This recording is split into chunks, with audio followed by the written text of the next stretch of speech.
Alrighty. I hope everyone is nice and warm. I am freezing right now. Our weather is ridiculous. And yeah, what can you do about it? Well, supposedly it's going to change this coming week. We're going to be getting a little bit of a warmer. And by warm, I mean it'll be above freezing, um, which is crazy for me anyway. I am not used to this kind of weather. I basically grew up in Puerto Rico and then Los Angeles, and they didn't get that cold there. So, uh, I've lived in other countries where, yeah, we did have winters that were pretty bad, but, again, it was only for a year or two. So, and then back to warmth. Anyway, I got most of the snow cleared off at the front. I can leave, enter in without any issues. The street still has feet of snow on the uh, edges, and our local streets are still they're clear, but they have missing lanes, or maybe where it should be 3 lanes is 2.5 lanes, and yeah, it's amazing. Anyway, Nathan's going back to school tomorrow. He had a whole week off. Wow. And 2 hour delay. So I get to pick him up tomorrow afternoon, and we'll see how that goes. They came over yesterday to visit, he and his buddy, and of course our son came over, and they went out to eat. And I don't know. I guess the buddy was spending the night with Nathan at their house.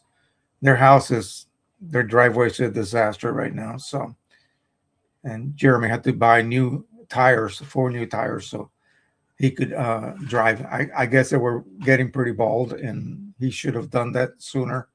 But he found out about it the hard way. He couldn't get out, so he had to work. Luckily, he can work from home when things like that happen through a laptop. He's a dispatcher and a billing officer for a security company. So anyway, let's get down to business. So let me first start off with at 6:45 a.m. this morning, my time, Nigel Waters from the UK, Canon Pro 300 with all the trimmings. Ron K, Trenton, New Jersey, Epson EcoTank 8550, QMH Ultimate Lifetime, Canon R5 Mark II, and a Canon D7D. Fred Elias, Warren, Michigan, 9 degrees. Right now it's actually 20. It's warm by comparison. Sunny day. Epson EcoTank 8550, our Red River Papers, Nikon D300, QMH, Profile Prism, Print Prism, buddy, and other goodies. Hobbyist and family historian, enjoy your warm southern weather. No, it's not. Even in Florida, it's cold right now. It's nuts. Here he is, Rick Johnson, Sir Mighty Moose. Happy birthday today to Mike Cheney of QMH. That's right. That is right. Today is Mike's birthday. I hope he comes on board and we can celebrate together. Excellent. Pete Grobel, Canon ProGraph 1100, Canson Infinity Resin coated paper and satin touch. The 720 GSM, which is grams per square meter, if anyone didn't know that. That's how they weigh these papers. 22 by 17 and OEM inks. Pete says, during this weather, very cold and dry, need to run a humidifier. Yeah, you are correct. I don't have any such gimmick in this house. So I boil a pot of water upstairs, and that at least keeps me from zapping my finger every time I touch something. I only printed a nozzle check, and photo gray became clogged. After a small cleanup, it cleared up. That was, what do you have again? Pro 1100. Okay. Yeah. Wow, that's dangerous. Okay. I would hate to see anything like that happen to one of those printers. My Pro One right now, the matte black is having issues. And what I need to do is run a unclog pattern from QImage and then set it to matte paper so that, or for, the only problem is, yeah, I got to back up. The only problem is with doing that is that Canon printers are really weird. When you choose regular photo black paper, it doesn't really use matte black ink. You have to use a fine art matte paper. And if I do that, I have to load it from the back. And my Pro One is on the very tippy top of my rack. Okay. That would be a real pain in the you know what. So I'm going to have to think about that. Anyway, where the difference in prints between the 1100 and the 1000 and Epson 8550 will be in larger prints where fine detail easier to see. Please resend address so I can send Canon sample pack. Yeah, I will do that. Email me again, please, because otherwise I'm not going to find you. Just email me to Tool Joe, TOOLJOE 1949, either at Yahoo or at gmail.com. Either one. Yeah, that will be fun. Thank you so much. It will ship in mid-February. Okay, excellent. Richard Bender, Hagerstown, Maryland. QMH Ultimate, Nikon D300. He's got the Epson 4180 scanner, DJI drones. I wouldn't be flying in this kind of weather. I had a battery failure on one of my older drones because it was so damn cold outside. So I'm going to wait until springtime to do a little flying. Red River Papers, especially metallic. He loves that HDR photography and experimenting with AI imaging, obviously in Photoshop. Henry Stoffel, Cold Medford, Massachusetts, P800 OEM inks, and of course the outdated QImage Ultimate 2026 110. Did you buy the lifetime? Why don't you just update? Um, if not, then that works just fine. Yeah. HZ from the Netherlands, hovering around 0 Celsius. So that's about 32 Fahrenheit, if I remember correctly. No precipitation. 8550 print prism. This week I've been saving up for a P900 plus ink to accompany my 8550. I miss my 3800 so much. Photo Nikon, Edmonton, Alberta, Canada. Wish Mike Cheney happy birthday as well. He has taken the mystery out of printing with QImage and Print Prism. Great job. Wow. If he comes on board, he'll be nice to see that, hear that. He'll feel very happy about that. Canon Pro 1000, Photo Nikon that is. Epson XP 15000, Ecotech 8550 OEM inks. Photoshop Lightroom DxO Photolab 9. Steve is here from Germantown. Steve, since you're the only person near me who would possibly be interested, would you like my 3880? And I will throw some inks. And all you need to do is replace the black ink switch valve. You can find them on eBay. Okay, you can still find them. I just don't want to do it myself. I don't care. I'll give it to you for free. You just have to come over and get it.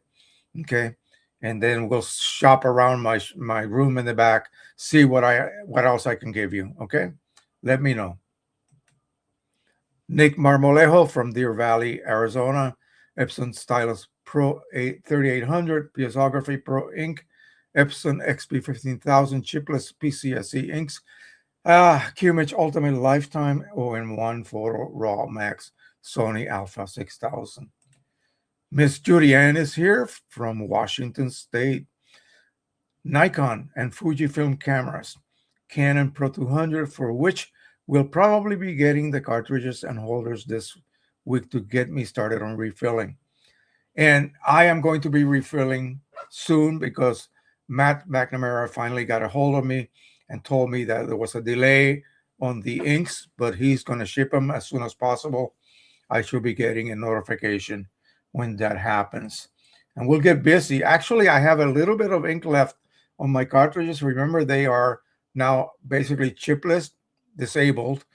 And I did a Print Prism test on it. Basically, I think I did it on Pro Luster. And so we're going to make a profile today. I'll show you how to do that. I already printed it, but I'm going to walk you through the process of how you set up the driver for printing a Print Prism target on the Pro 200. And then once the inks arrive, I will set up my Pro 100. I didn't want to do it yet. It's freezing down here, cold. Even though my heat vents are open, for some reason, it's just too much space here. I only have like 3 vents for this whole basement area here. So anyway, all right, let's continue on. MPM Photo says Wisner Technical 4x5 Schneider 75 Super Angulon 120 Angulon Schneider convertible 210 to 370 Epson Perfection 4870 photo flatbed bed scanner.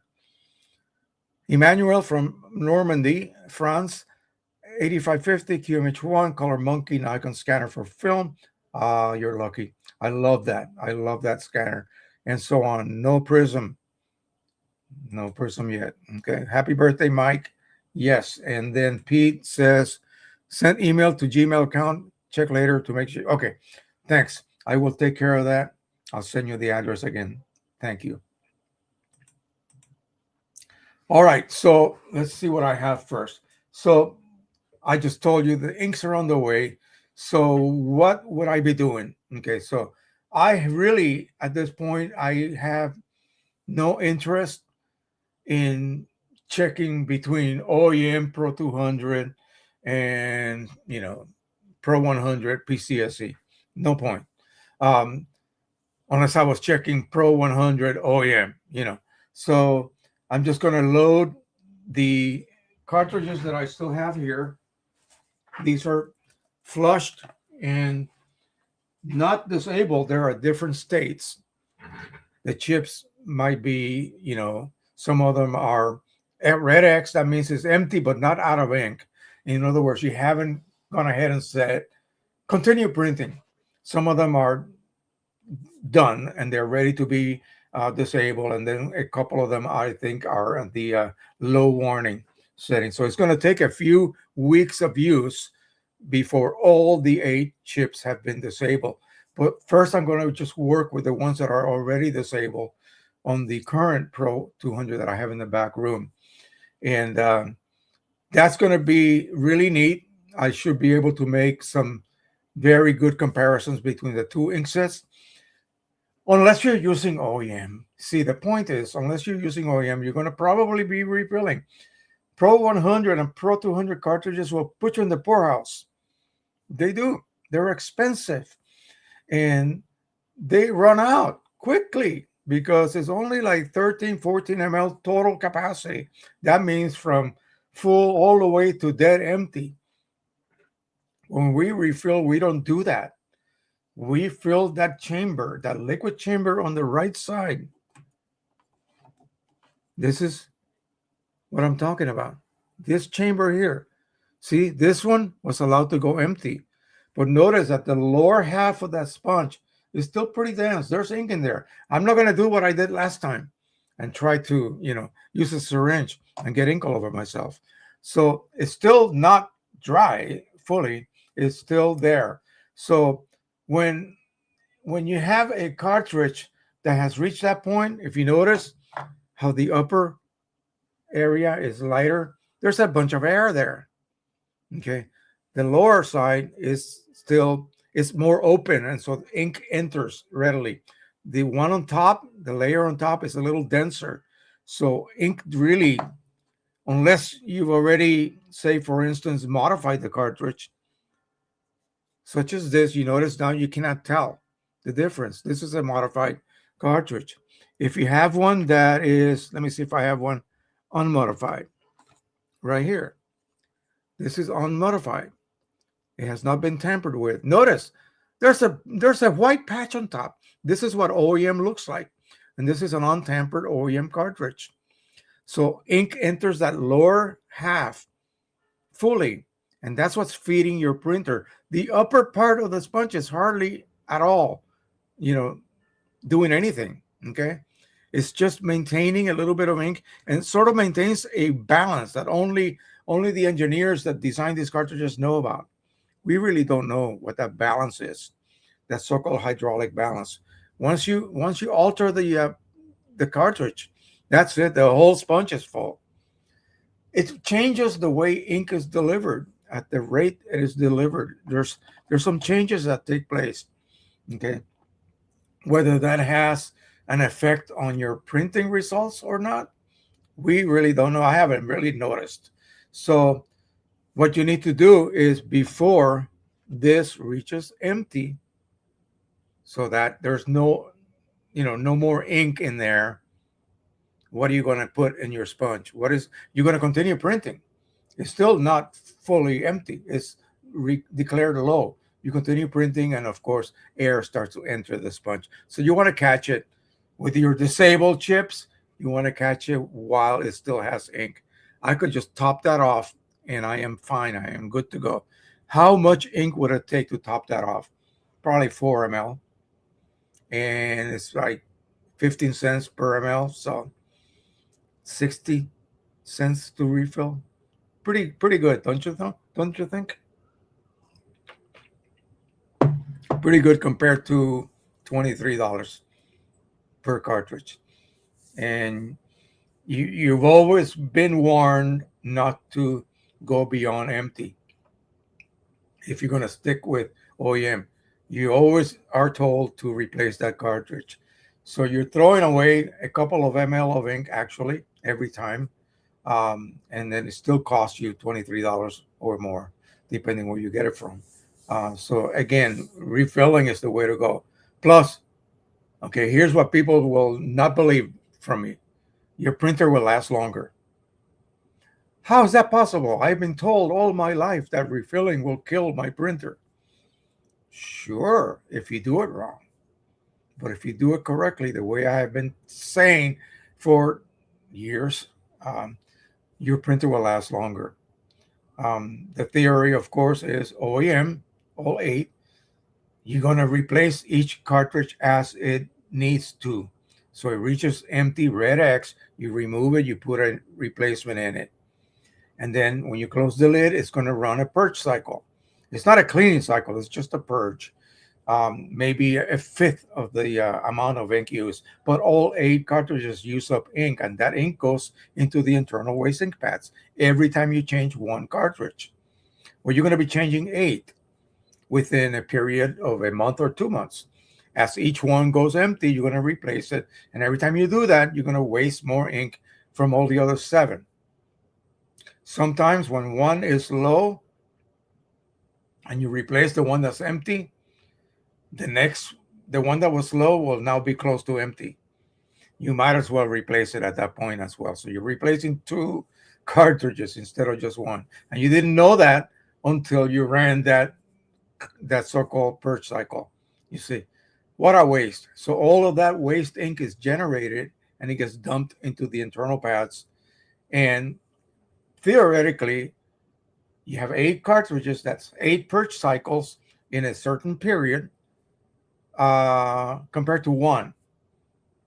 If you just exchange all of them at once and everything starts off full instead of at multiple levels, like that's what happens when you're on OEM only.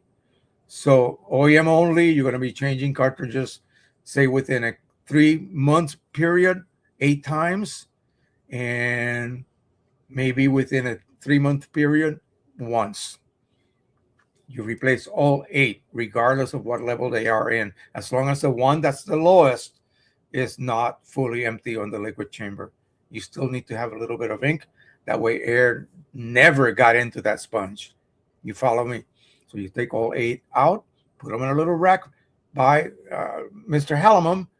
Link is on my app. Okay, get that little holder. You're gonna need it, and then you insert a new full set.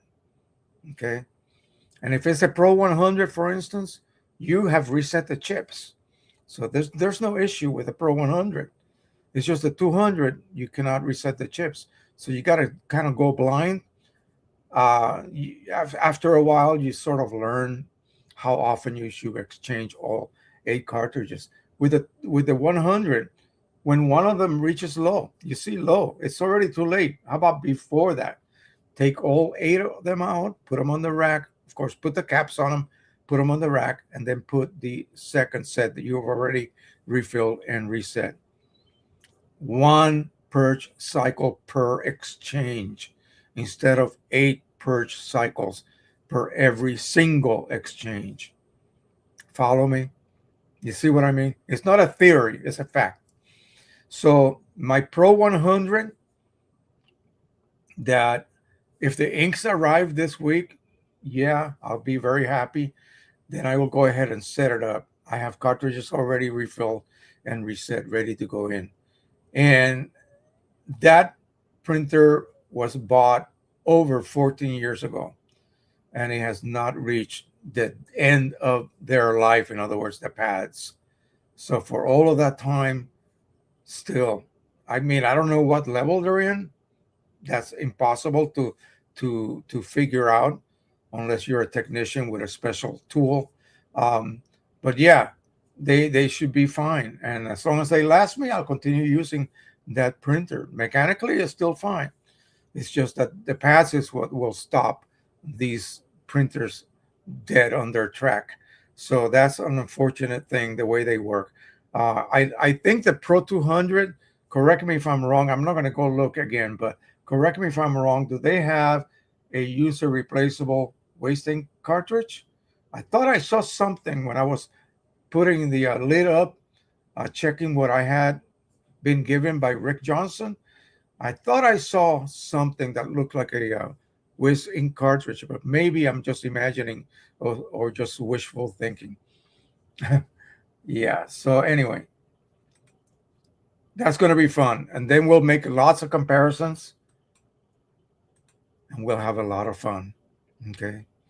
And we need to increase the sale of these inks because apparently there's not a lot of 200 owners out there, and on top of that, those owners would have to want to refill. Yeah, hey, you're free to take both of them. I have a 3800 and I have a 3880. The 3800 has a couple of bad nozzles that just will not clear. And again, also a black switch valve. Both of them, they're not printing black at all. So they need an exchange. You just buy the whole unit from where the cartridges are loaded. That's a whole little unit, ink lines, then the dampers and the black switch valve.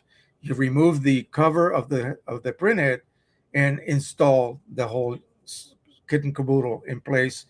And basically, that hole from cartridge to printhead is going to be cleared off. In other words, at that point, it's just that when I got to do it again, but I got too much clutter in front of those two printers. I have to clear that out so that you can get them out. Um, I did get it to print on all other 7 colors. See, it only prints 8 colors at a time because it switches blacks. So it's basically um, yellow, magenta, photo magenta, cyan, photo cyan, gray, gray, gray, gray, and black. Okay, either black, photo black, or matte black. So 8. So it's an 8-channel printhead. So again, the job, there's videos on it. I just don't want to do it. I really don't want to do it. And if I do it, I am probably not going to use them, even if it works, because I still got the P800. And that has a much better black ink switch valve. It has not failed on me yet. So I don't have any worries about that. So we'll get together. Send me an email, or if you have my phone, I'll email you all of the information. Just go to my email, tooljoe1949 at Yahoo or Gmail. Okay. And I think that covers that. So, yeah, it's going to be fun to do some Pro 200 stuff. So last week I showed you 4 standard images printed, and I think it was all on matte paper. Okay. And different printers. It was the XP 15000, the 8550. So 2 easily widely owned Epson printers, probably underestimated Epson printers as far as their photo producing qualities, and then a Pro 1 and the Pro 1000. So the Pro 1 was like Canon's top of the line printer back when it came out. The first time they introduced 12 channels for a desktop type printer. Some of their larger floor units did have 12 channels, but uh, nothing on the 13-inch capacity sizes. And then the Pro 1000, of course, came out. The Pro 1 had mechanical issues, and I don't think Canon was ready for a pressurized system, ink delivery system. So, but nevertheless, it was a good printer. So I finally charged my little light. So I couldn't show you really accurately what I was able to achieve with these. And these were done separate times, not all together at once. And there are differences. You can see them. Let me move my finger out of the way. So for this, quickly, just look at this. Okay. This one here, the blacks are not as deep. They're not as dense. I'm not going to say which one that is either yet. But look at the colors, pretty much identical. Look at the still lifes with the passport card.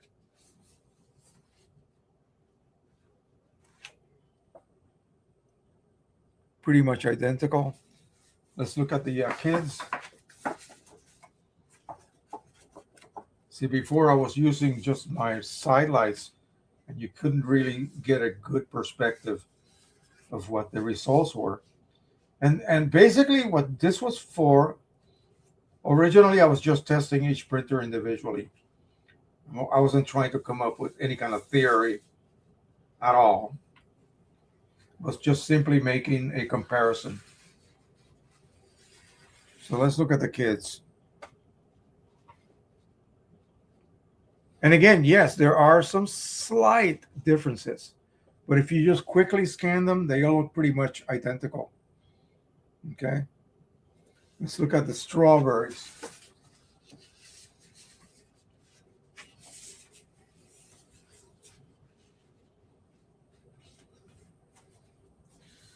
I'll move it over so the strawberries and that really intense sunset shows.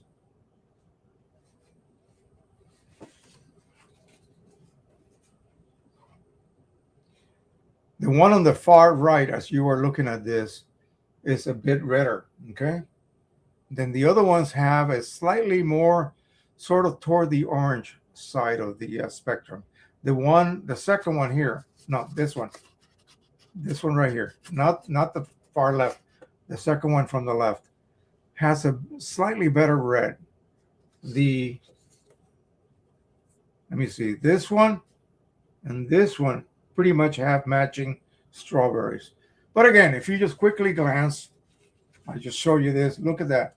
They pretty much look the same. Now let's take a look at what actually created these.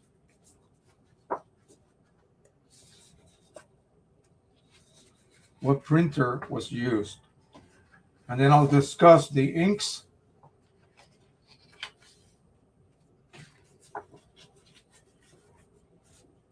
We'll look at the gray ramps, okay? Now the gray ramps look really good. They're all pretty neutral. The one on the bottom has like a little tinge of like a bluish looking. This one as well. This one is like a little bit warmer. I don't know. This one here looks pretty good. Pretty even. I see a bit of a abrupt change in density here.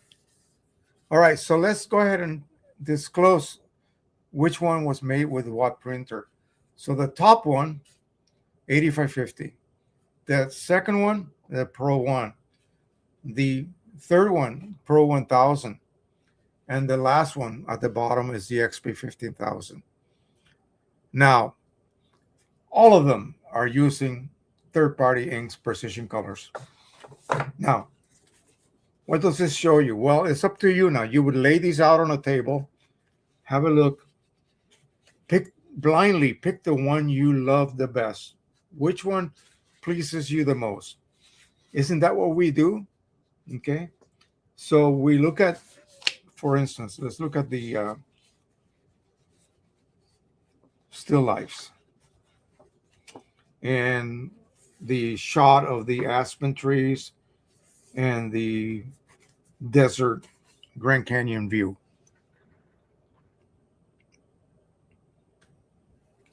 It's very difficult for me to pick one.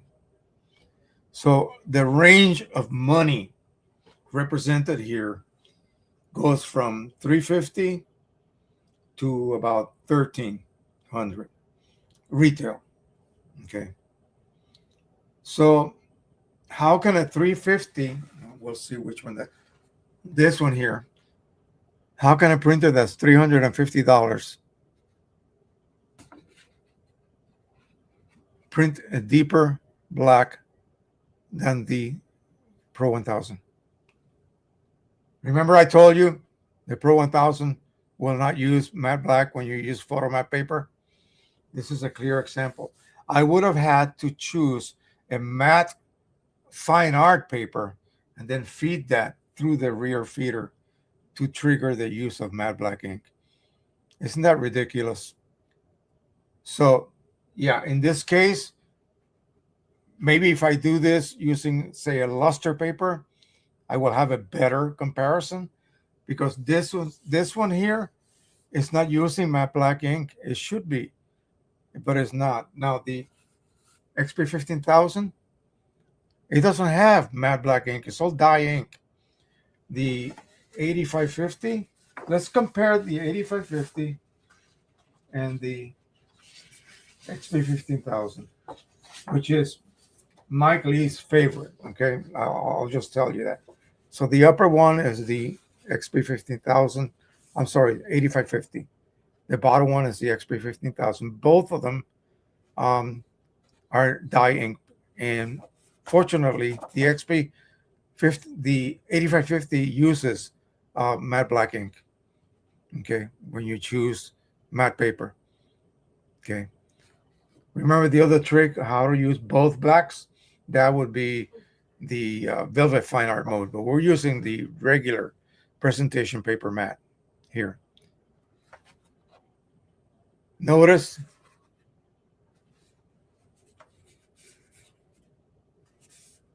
this strawberry is redder, okay, than this strawberry. How can that be? You know why? XP 15000 has red ink. This is why Mike loves the XP 15000 as far as output quality goes. It's because of the red ink. This does not have red ink. Okay. Magenta, yellow, cyan. That's it. No photo magenta, no photo cyan. Just magenta, yellow, cyan, gray, and black. Okay. 5 colors. So, in a way, this falls short. 8550 falls short in producing. Now, when I look at it, it looks pretty good. It looks really red. But when I compare it visually, I can tell the difference immediately.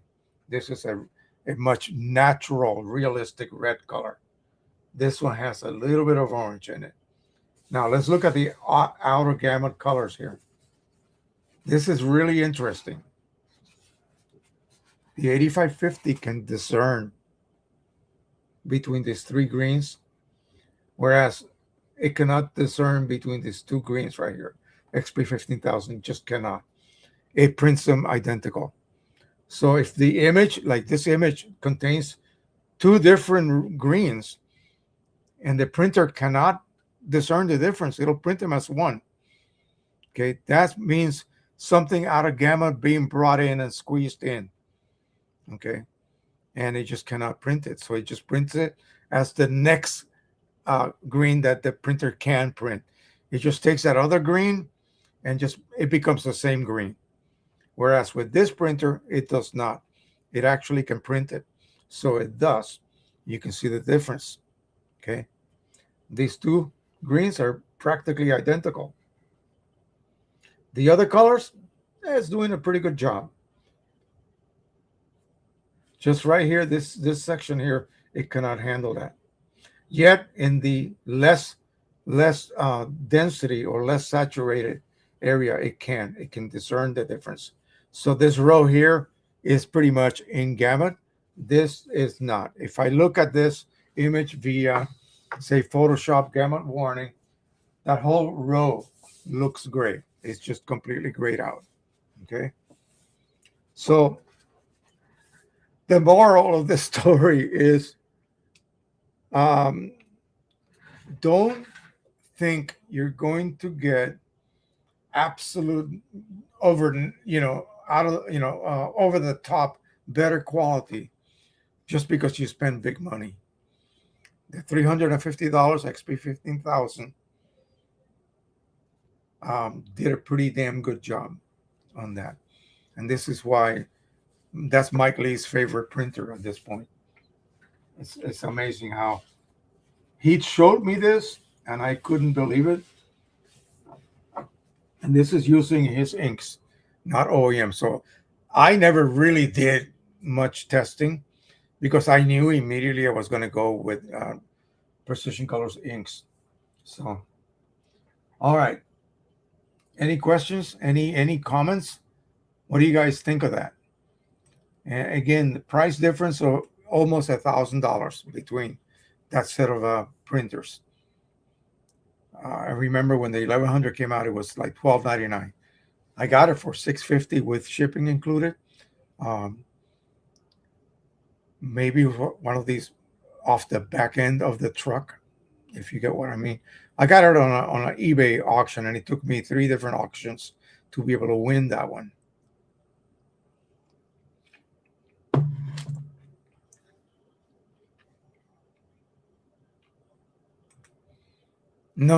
No. Not Print Prism. No, these are old. These are old that I did when I first got those printers. Okay, I dug them out and I found them. So no, these were with either Precision Colors profiles or OEM profiles.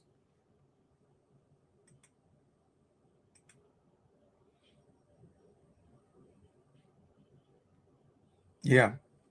So yeah, with the Canon professional printers, you have to use a fine art matte mode. In other words, whether that will work um, on the regular matte paper, you still have to then feed it. On a Pro 1000, you have to feed it manually through the back. So I don't have to necessarily use the actual fine art matte paper. I can use the regular photo matte, Pro matte paper, but I would have to load it in the back and choose the fine art paper mode. And that will trigger the use of matte black ink. Otherwise, it does not. And the same thing happened with the 9500. Uh, I still have the dead print head right here. Those required the fine art matte paper mode also, and it was an odd printer with green ink and red ink, and that was only triggered using certain papers, like platinum gloss, for instance. You had to use that, otherwise the green and red ink would not be utilized, and you would have to make red with the use of magenta and yellow mixture. So very tricky. They don't tell you this stuff. They do not share that information with you.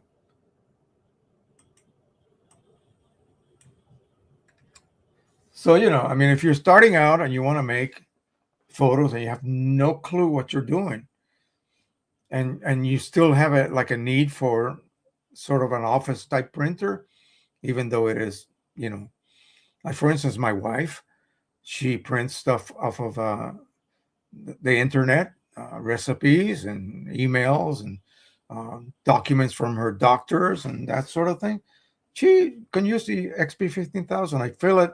I top it off like once every 6 months, and it's fine. It works perfectly fine, and yet it can produce beautiful prints. So something to consider. If you don't need anything but a 8.5 by 11 letter size ever photo, you don't need to spend more than that, and it is refillable. Yeah, and you can set it as a chipless printer, even better, right? So something like that would be extremely low cost to operate and lower than most other good printers to buy as well.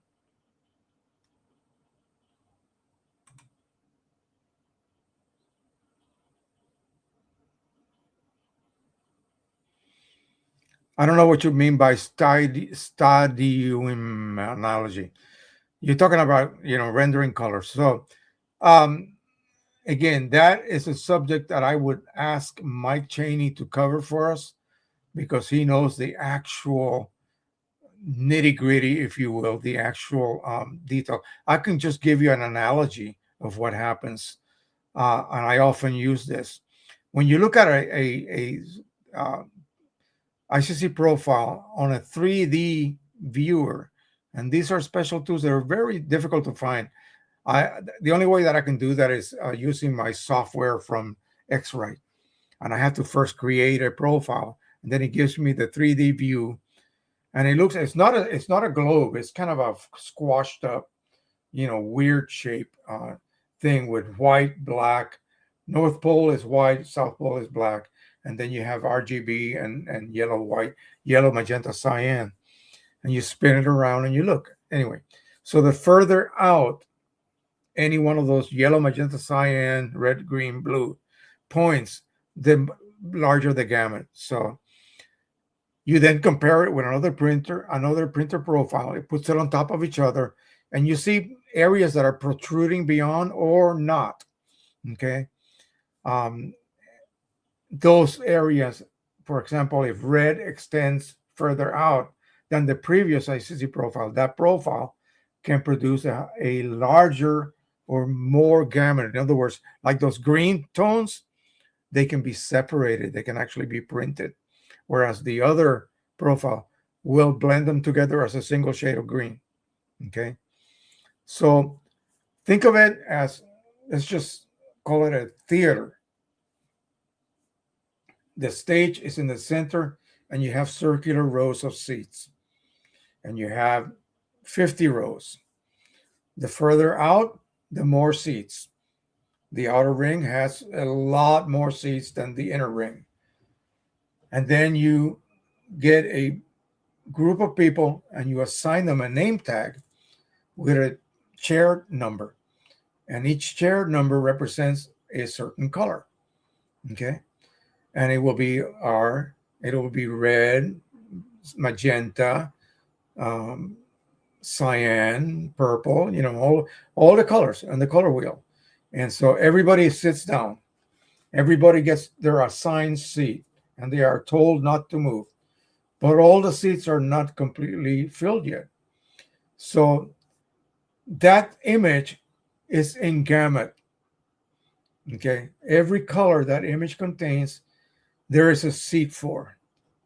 And a person with that name tag assigned for that color has filled that seat. I then open up another image. And again, all of those colors have a number, have a seat number. And I bring people in. I tell the people that were there for the in-gamut image to get up and leave. And then I begin to refill the theater again. And everybody takes their seat. Except this time there's a few seats that for which there is no chair. And those would have to be yet another ring outside of the theater. Those are out of gamut. And they're sitting down, but they're not going to be reproduced. They're going to be printed the same shade of green.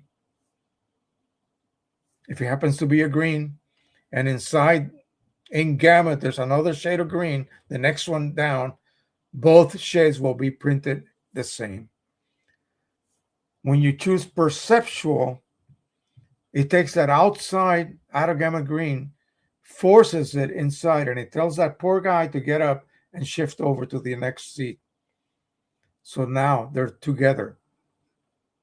And yes, you just shift it only if there is an available green seat, either to the left or to the right. Otherwise, sorry, dude, you cannot sit. You're still out of gamut. You see what I mean? So as long as there are spaces left, it will shift those greens, yellow, magenta, cyan, red, green, blue shades, purple, whatever, over to anything that's available to make room for that out of gamut color. You might say, well, who cares? Fine. I'm just doing a landscape. And for that application, it's fine. Use perceptual. If you're dealing with an image that when you do the gamut check, it shows lots of gray little areas, yeah, use perceptual. It will allow those colors to be brought in, and it will shift others slightly this way or that way to make room for those. You'll end up with a beautiful landscape. Okay. But here's what you don't want to use: perceptual portraiture. It could shift skin colors, which should never be shifted. Commercial photography, logos with registered colors like Walt Disney did on his movies. Every color was registered. Every single color. The yellow from Kodak was registered. That yellow better come out exactly the same. Not a little bit orange, not a little bit yellowish green. No, it has to be exact. So it cannot afford to be shifted. So you use relative colorimetric when it comes to those types of images. When something you cannot shift, you're going to use relative colorimetric. When you don't care about colors being shifted, in other words, to make them fit, say, for instance, out of the 500 seats, there's 100 vacancies. Yeah, then you have room. You can actually shift people around. And yeah, you're orange, but I'm going to make you a little bit more yellow orange to allow this red orange to come in and sit next to you. You see? So that's as simple as I can make it for you. I can print two images using perceptual and then using relative, and you will not see the difference on paper. You will not. That's because there were all the colors were in gamut, and the ones that may have been slightly out of gamut, it does such a great job that you can really tell. So don't worry about that. Don't lose sleep over, I need to find out exactly what the difference. No, there's hardly any difference in most images. And like I said, for colors that you must reproduce super accurately, you cannot use perceptual. You have to use relative colorimetric. And in fact, for 4-color printing, offset printing, there's yet another rendering intent, okay, which I don't even know how to use, okay. So when it comes to that, it behooves them when they create the plates, the yellow, magenta, cyan, black plates, they have to use that mode. And even, I don't even know if they use CMYK mode when they print instead of RGB. I think they do. Kevin's from Ellsworth, Wisconsin. Canon Pro 300, EcoTank 8550, and XP 15000. Welcome. Let's all hit the like button for Jose. Please do so. Yes. YouTube loves it. I am at the point where, let's see, I already well past the required 4,000 watch hours. I'm beyond 5,000 now for the period since this disaster occurred and I began to upload videos. But the subscribership needs to go up. Okay, so I'm almost there. I need 1,000 subscribers. I am at 812 or something like that. So we need to get our subscriber count up a little bit more. A couple hundred more will get me over that threshold. And then we'll see if they qualify me. We'll see. At this point, we're only relying on Patreon to bring income in. So I wanted to buy some of that breathing color canvas to do some really, really then realistic canvas printing, especially for art, even if it's generated art. But yeah, we got to make some money. I should be getting like $50, I think, on the 5th of this month. So I'll use that money to buy some of that paper, some of that canvas, not paper, media, let's call it. They even have, I just looked the other day, they even have Belgian linen. It's the same as artist canvas. So they designated it as Belgian linen rather than something canvas. I don't understand what that difference may be, but yeah. All righty. So Pete, thank you. I hope you understood that a little bit. Again, it's just I already did a test. I did it in the Pro 1000. I think you were here with us when I did that a few live streams ago, and we couldn't tell the difference.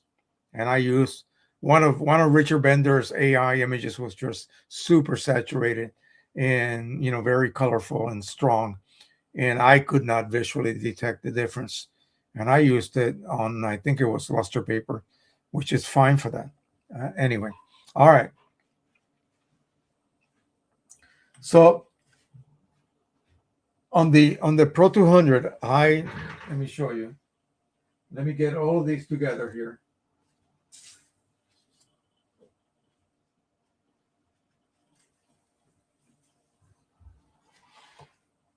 Remember last week I did try to do a couple of profiles using Canon Platinum Gloss and Pro Luster, and I used the wrong chart. This is the correct one that has this row from white to black here. So these are redone. This I've been drying all night. They are trimmed. This one here is from the Pro 200. I wrote it to the very top and then I trimmed off. Let me write down Pro 200 here, just so we don't make any mistakes.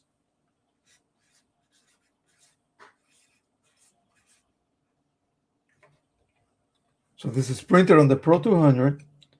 These other two here are printed on the 8550. And I need to write that down as well. Platinum Gloss is a premium paper from Canon. It even has the Canon watermark on it. Other Canon papers don't. They are not considered professional. So this is Platinum Gloss 8550 PP print prism.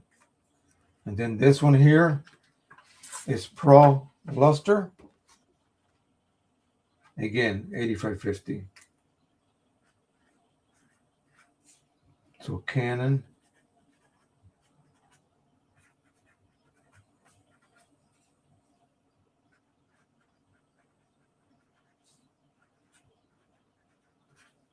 PP. All right. And how did I prep my printer? Oh, I also did Strathmore linen paper. So let me mark that.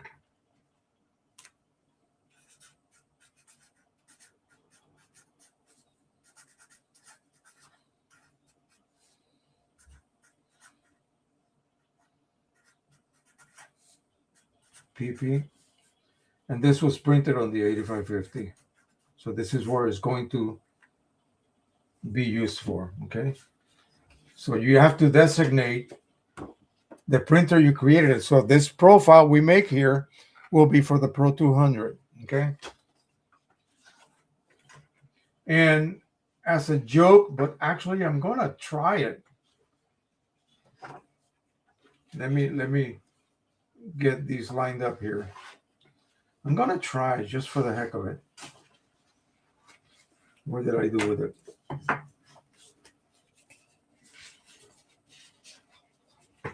Now I lost where I put it.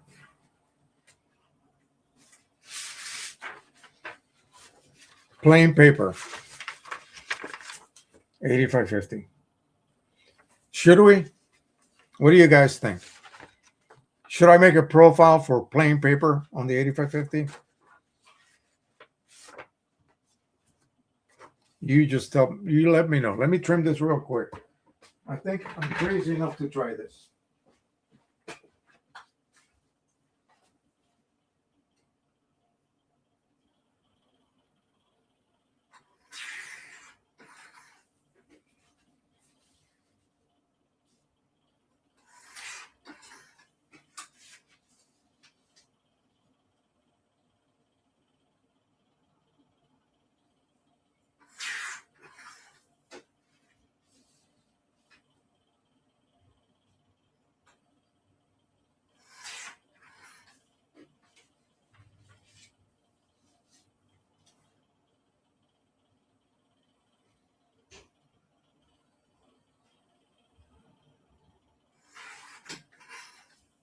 I think Mike would laugh his head off. I'm not even going to mark it because that might show through and it'll ruin the whole thing. But yeah. So let me just walk you through how to set up the Pro 200. Any one of you own a Pro 200? Do you even care to see this? Let me know right now. So let me open up my driver. Actually, no, I'll open up QImage here and just walk you through the steps that it would take to do this.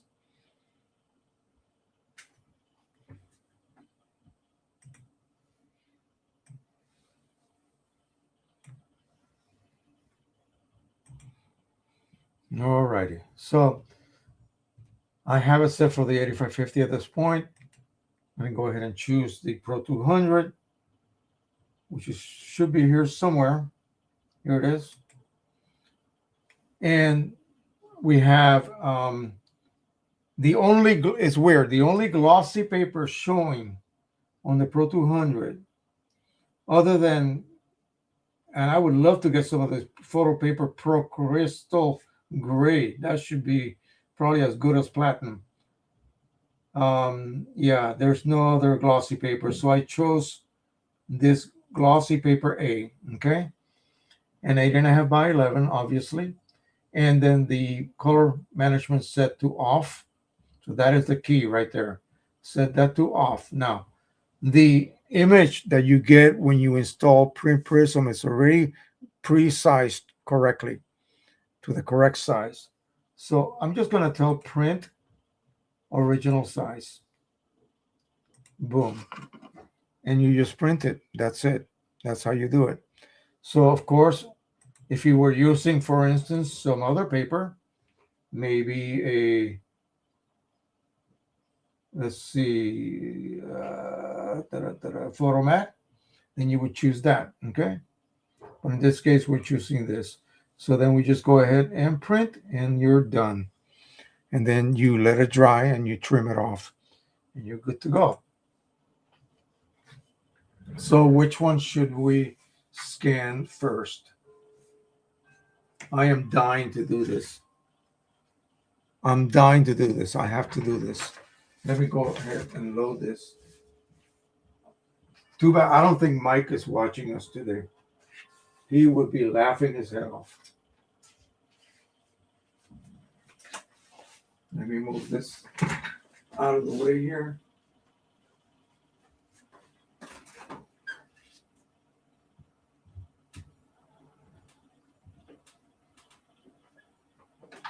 I want to know. I'm going to load a piece of paper.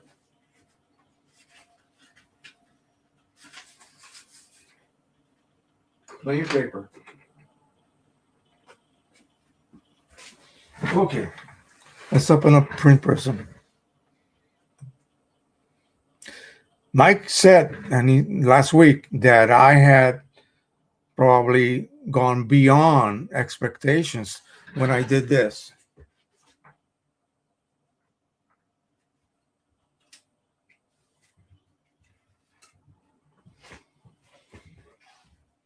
On aluminum. Okay. And then I was able, having done that,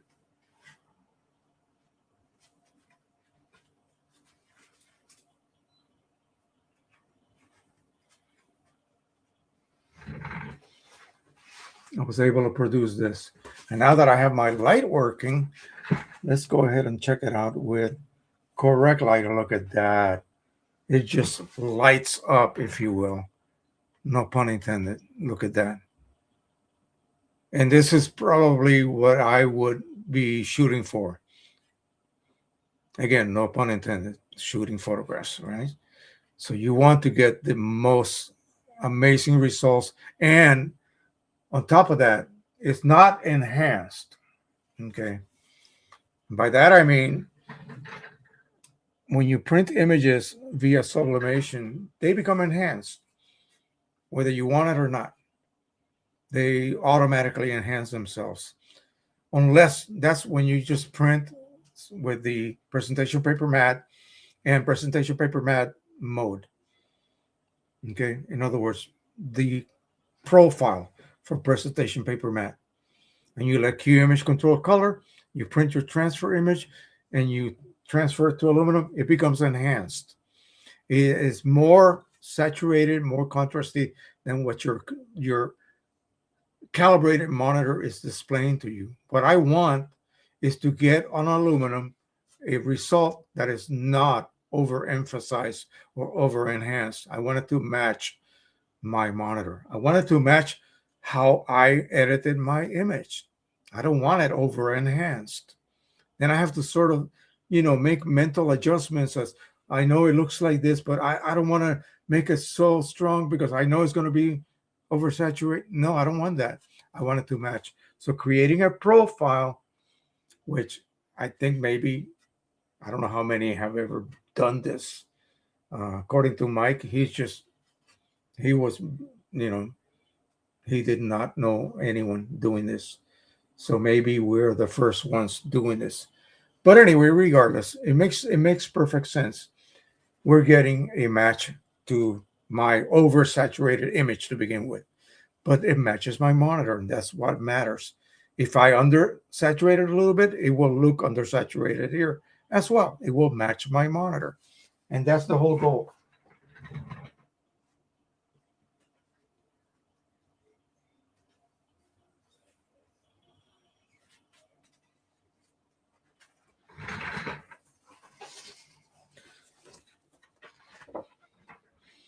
This is ultra fine photo quality luster. Okay.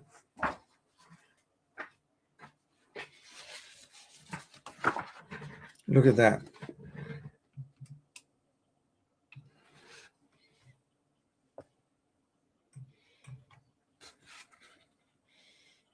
Richard Bender's image. Beautiful. Again, this was a really, really strong image, and it reproduced it on the 8550.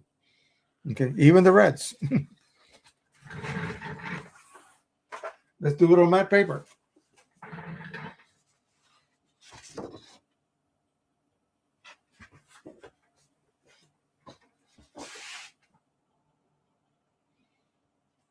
Strong. Who says only shiny papers give you pop, give you impact?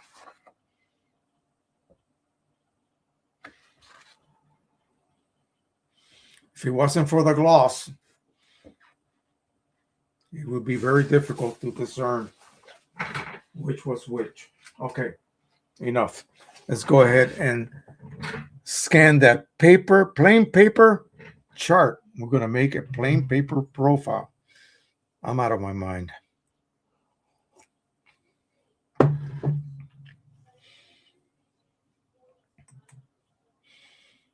You have used an X-Ray Color Monkey photo to generate printer profiles? Yes, I have. Would Print Prism generate superior profiles? Yes, it would. Simple answer. Here you go. This is from Richard Bender. And I don't pay him to lie, okay? He tells the truth. I have a Color Monkey. I have compared its results to Print Prism. Print Prism does a much better job. Oh, honey, any like capital letters. Much better job. I highly recommend Print Prism. According to Breathing Colors website, the Belgian linen is just sold out in all sizes. Oh, man. Anyway, all right. So let's go ahead and do this. We're going to go ahead and scan this bad boy. Print Prism.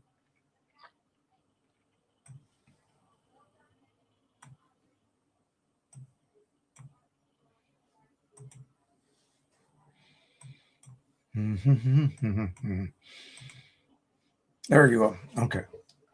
So again, just for, intense 8550, and we're going to call this plain paper. Okay, we're going to call it 8550 plain paper. And I'm going to drop it down here. I'm going to copy this. And now we're going to proceed to scan. I hope it can scan it. I hope you can actually scan something like this. And we'll do a preview just for the heck of it.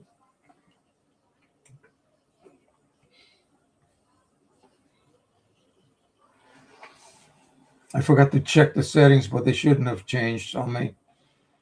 Okay. So 8550 and photo mode and scanner glass reflective 300 dpi, color management set to none. Good. And yes, and go ahead and scan.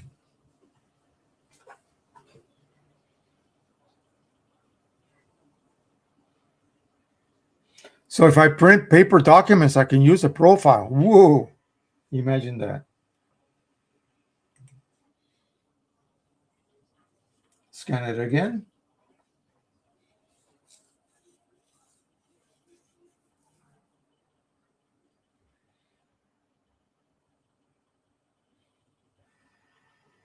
And scan it one more time. I don't think I would not bet money because I don't bet anything ever. But I'm probably the only crazy idiot that has done this. Okay. So that is it. We're going to go ahead and copy and paste plain paper. And boom. Now we're going to find the corners. If he does this, I am going to, okay, enable. Okay, so we're going to do it manually. That's fine. Slide that over here. Click and put it right there in the corner. Make sure that I do it as accurately as possible.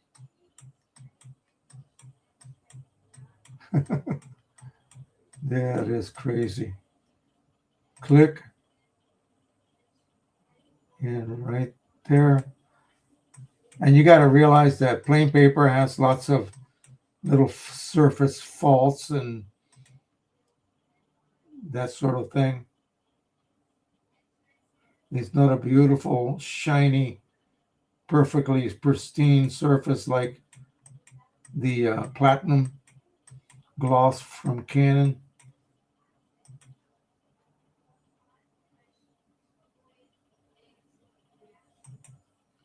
All right, it should locate every one of those squares. And there you go. And we're just going to scan across, make sure that all the little squares contain the selection. That way they can be read by the software. And the software is going to determine how bad or how good the printing process was in reproducing all of those thousands of original values. And I think that's going to be it. We're going to create the profile. Now imagine you could buy inkjet plain paper. It has been coated with an inkjet coating. It's not like plain copy paper. You can actually purchase inkjet plain paper that is thin as can be, just like regular copy paper. And you could do this, and you could make beautifully printed flyers with that are going to be cheap to produce because you're using a regular paper, but it happens to be inkjet coated, and it has a very good white point. It produces beautiful results. I used to have some of them. I'm going to have to go to the store and maybe find some at like Staples. We have one very close to me. I should go check that out. And instead of making blah copies, you give somebody something, and you don't want to use photo paper, you use plain paper, but it's coated for inkjet printing. It'll be just beautiful. It'll look like you just printed it on regular matte coated paper, but thin.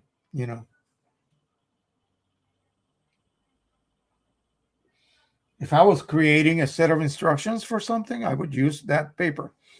And it'll cost me a few more pennies to produce, but people would be impressed, especially if I'm trying to push a product like Print Prism, for instance.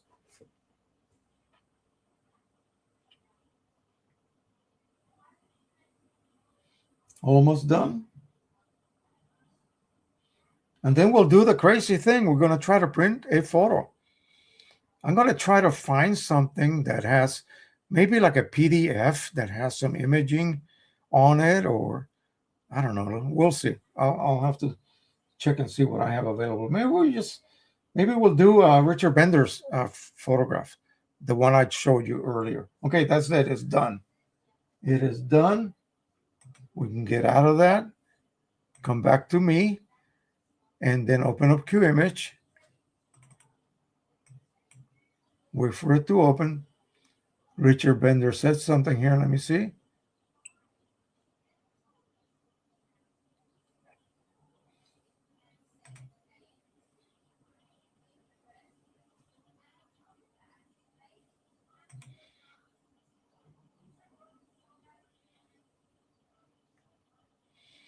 Well, I wouldn't categorize all of them as sucking. Um, but then, if that has been your experience, don't rely on other people's opinions. Um, only use your own experiences to judge something. All right, let's go ahead and let me see Richard Bender's newest images. And then we'll go through the setup. So here it is right here. And I'm going to go ahead and put a border on it this time. We'll make it professional. How about that? 1/2 inch border. And I am not going to crop. We're going to put a 4 border on it, or score. Throw it on there like that. And I'm going to go ahead and we're just going to choose plain paper. If I could even do it, let me choose the right printer first of all. And I have 8x12 on it right now, but we'll go ahead and change it quick. I did a bad thing. I did not choose the printer first. Oh, sorry, you're not even watching me. There we go. Okay, so we're ready. All we got to do now is change this to let printer manage color. But wait a minute. Let's choose plain paper and let the driver control colors. There is no profile for it. Oh, yes, there is. We just made one, right? Okay. And then we're just going to search. I'm just going to click on the date, and at the very bottom, plain paper. We're going to use relative colorimetric, black point compensation, and print. Then I'm going to switch over to, say, like presentation paper matte. We'll do 2 copies, one using plain paper mode and then presentation paper matte, but with the same profile.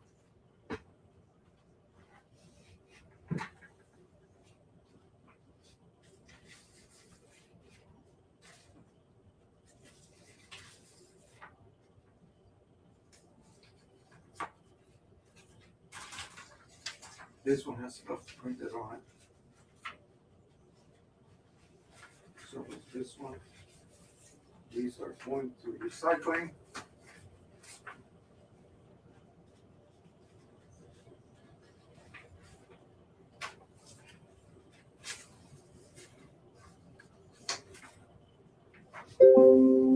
There we go. Okay, this is what I was talking about doing on the Pro 1, but I would have to do it through the manual feeder if I chose matte, like a fine art matte, to exercise that black matte ink. Hopefully I can get it to flow again. It's still working, so I'm grateful for that, but I just want to get it working.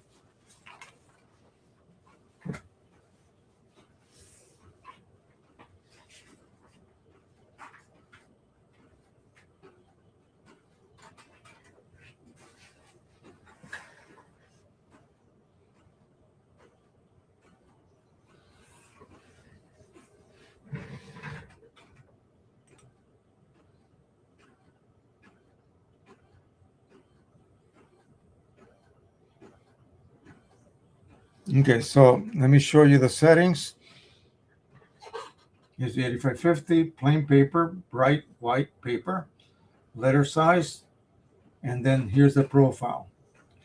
So for the next print, I'm going to change it to presentation paper matte.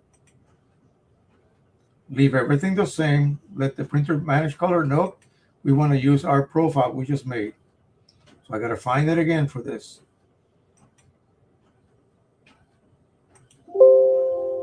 Hit on the date. Come all the way down. There it is, plain paper. And OK. And then we'll go ahead and print it. I'm just curious to see if changing the paper type is going to make a difference. I think when you use plain paper, matte black ink is used.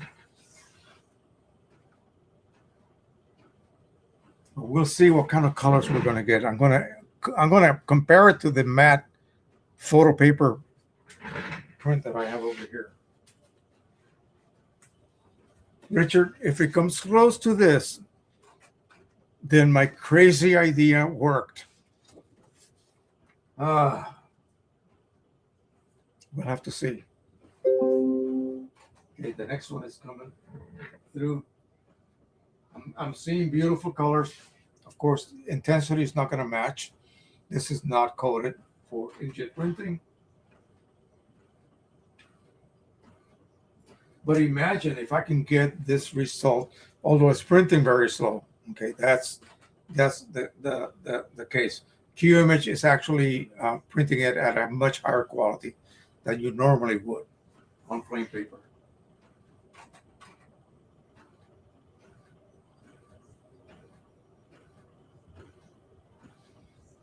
Like I said, imagine if you're printing a brochure, if you're printing anything that has instructional information with some imaging on it, some graphics, and you're using that inkjet type plain paper. Oh my gosh.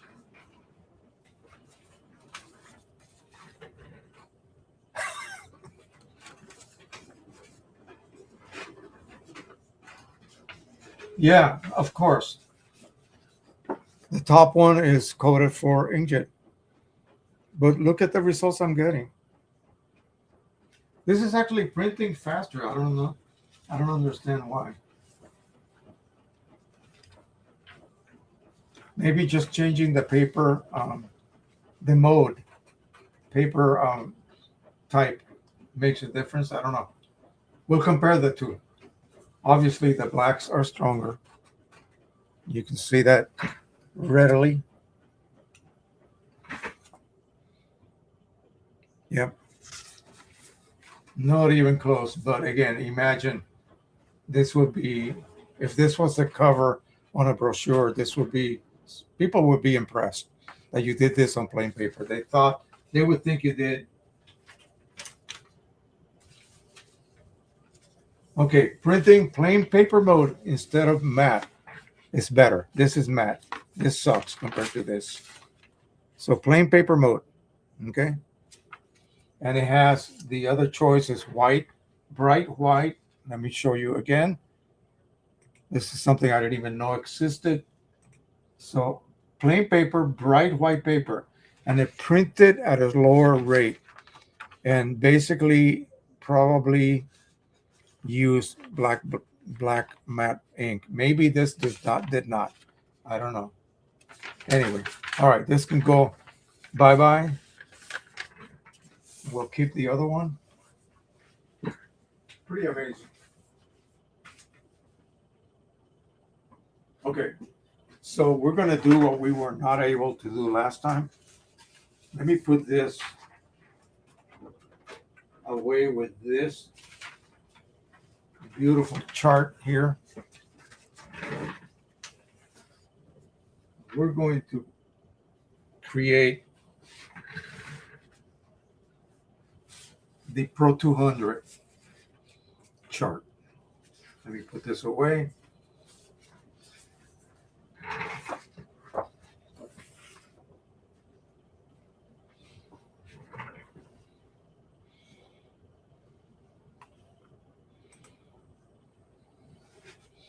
Let me locate the paper. Glossy 2 Pro 200 right here.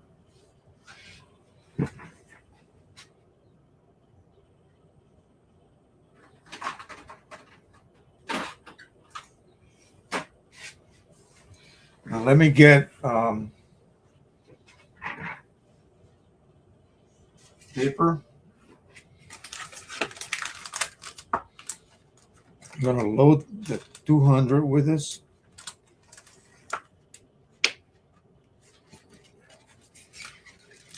I'm going to be filming stuff in the back in the near future once we get everything in-house. We'll do the same. Yeah, let's do the same image.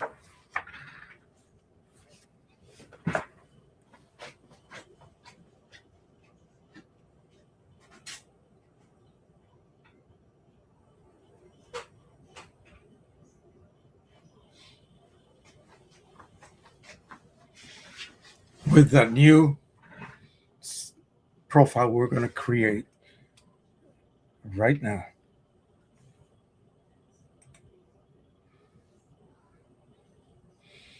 Yeah, but it might not be as good. I have a feeling that the reason that came out absolutely better was because of that mode, the higher quality mode. QImage sort of, they what's the term? Automatically go to the highest quality. I don't want anything less than that.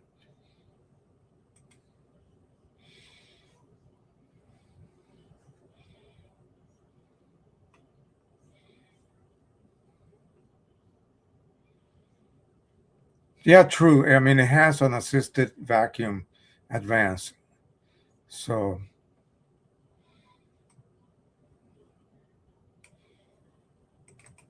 that has been known for since it came out. Okay, so let's do the print prism.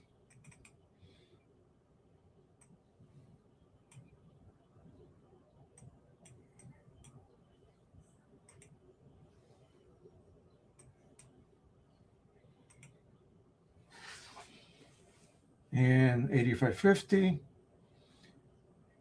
We're going to give this a name. This is going to be the Canon Glossy 2.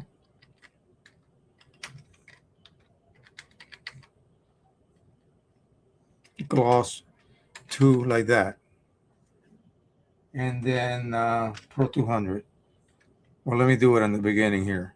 Pro 200. And then we'll go ahead and copy this. Send it down to the folder where the ICC profiles are kept. And then we're going to go ahead and scan this bad boy. Scan now. Yeah, we'll do the preview. I'm going to do that from now on, just to see. It'll show me any problems that image may have. So again, double check again. 8550 photo mode, scanner reflected 300 ppi, color management off or none. That's good to go. And then scan.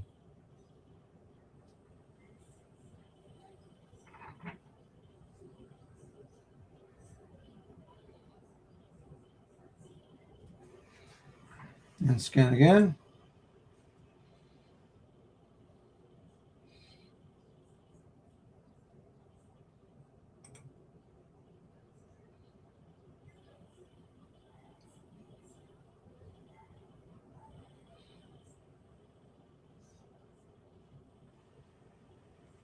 And the last third scan.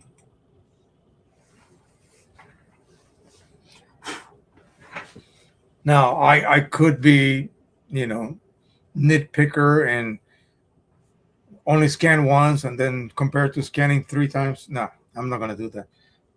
Mike Cheney has already, done that and proven that, in fact, it does make a difference. Otherwise, he would not have incorporated that feature. I just added the name. I hope he finds the corners automatically. Let's see. There you go. And he did. Sometimes it does, and sometimes it does not. Okay. I go across diagonally to make sure every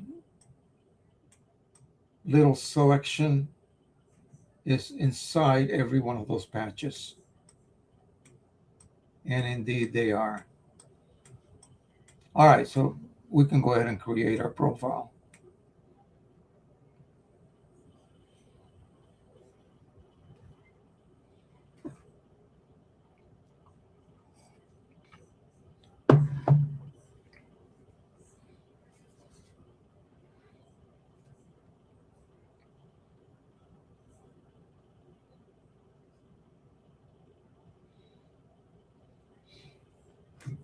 You could imagine what's happening internally.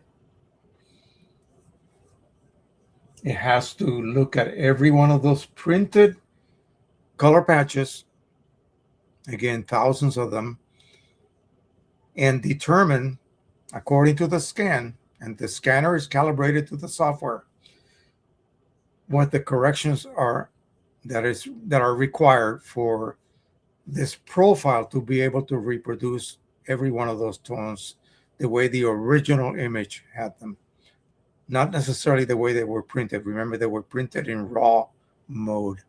The driver is turned off, and of course QImage also turned off. And that's the way any spectrophotography software works. The software generates the patch set. You print it, telling the driver not to control color. You have to do that manually. And then the creator of those patches also turns itself off as far as attempting to, adjust colors via some sort of internal color management. None. So none and none. When we print from now on, we're going to tell the printer no, and then let QImage use that profile. Fortunately for us, QImage automatically turns the driver's color management off when you're using a profile that you either created or downloaded from someone inside QImage.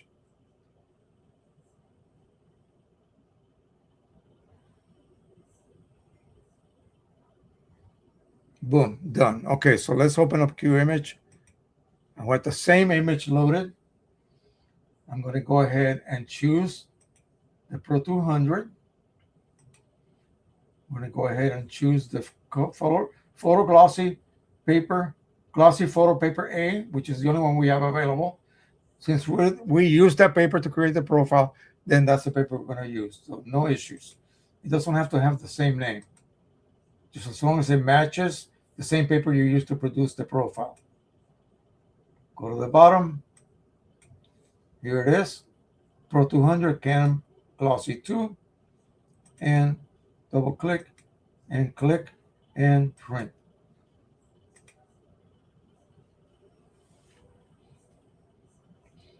This is going to probably be the last print that I do on the Pro 200 with the current inks that are installed.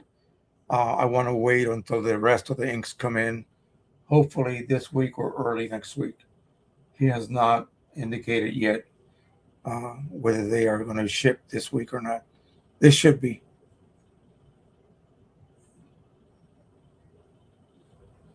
And then we can do all sorts of fun things. Okay.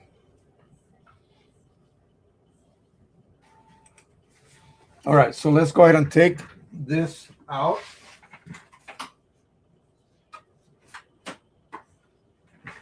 Keep that.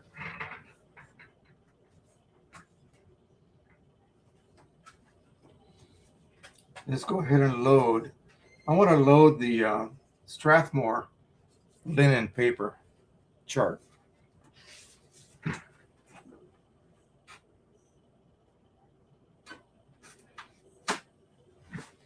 And we will create a profile of that particular chart. So let's go back to scan now. Actually, no. Let's go ahead and change the name So Strathmore. Oh, and 8550 first, always. 8550. Strathmore linen and VFA mode, Velvet Fine Art mode, Velvet Fine Art mode. And that's it. And we're going to copy that and send it down to the folder. Now we can scan that. But I'm going to go ahead and just simply do my preview.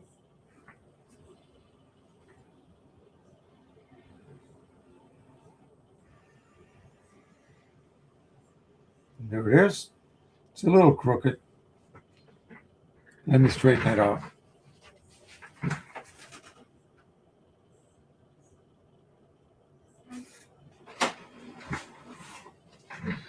Do that again. Let me check the Pro 200. It's about 3/4 done. I'm going to need the comparison, the luster one. We're going to compare it to this.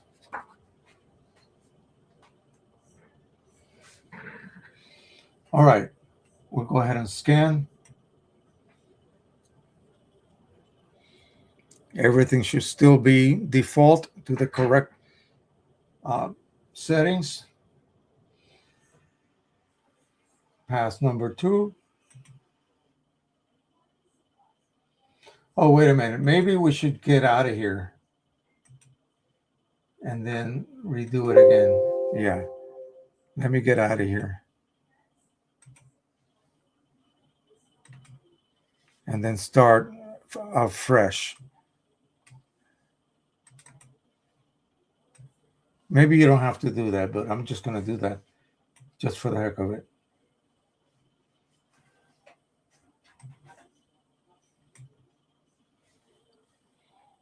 All right.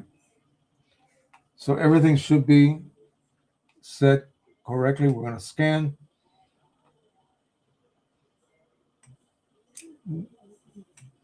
Let me see how straight or how crooked I made it.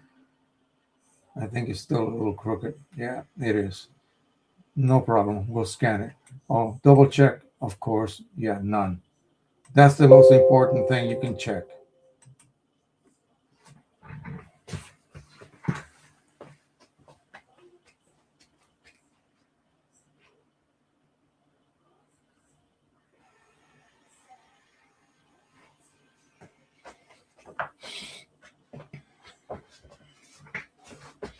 I have the result right here. We'll do this first.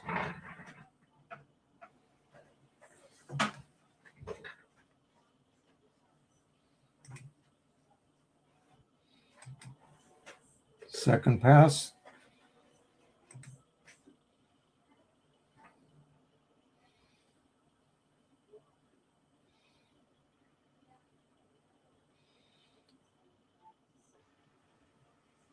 And the third pass.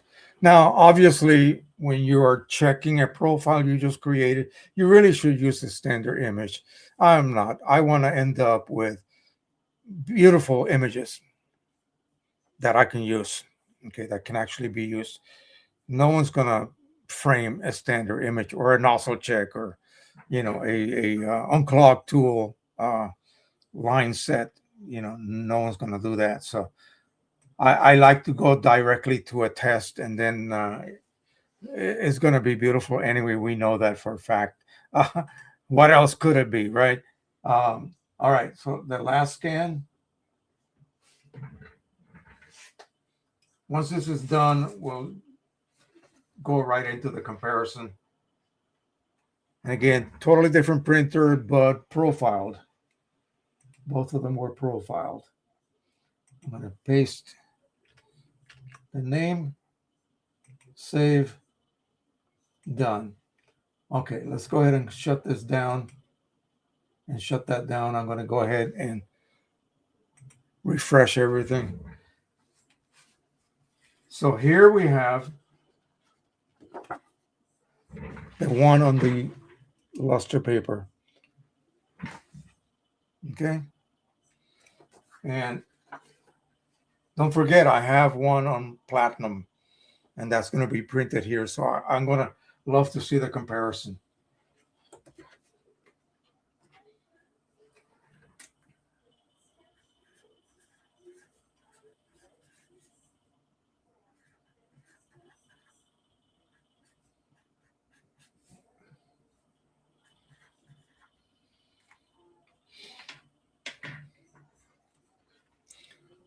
Pro 200 Glossy 2.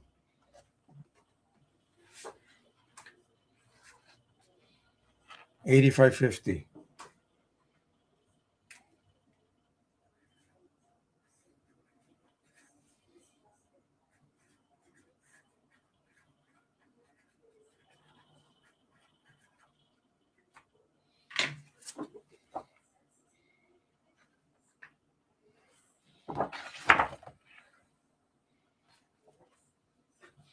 Okay, Pro 200 on the bottom, Glossy 2, $85.50. Pro luster on the top,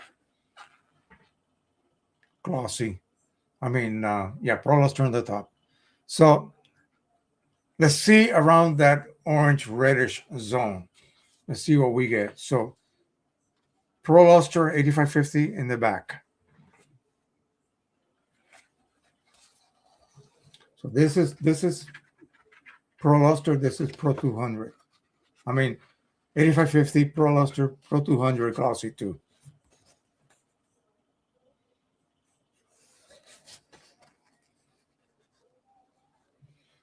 Pretty close. Once you make a profile, it's going to really make things as close as possible for you. It does that. That's the beauty of it, of a profile. That's why I sort of chuckle when I'm comparing a $350 printer with a $1,300 printer. All you got to do is profile both of them for the same media, and you'll be shocked at how close the results are. Okay. How much does the Pro 200 go for? 600 plus, right? $85.50. Basically only 5 colors if you include gray. This is Pro 200 8 cartridges.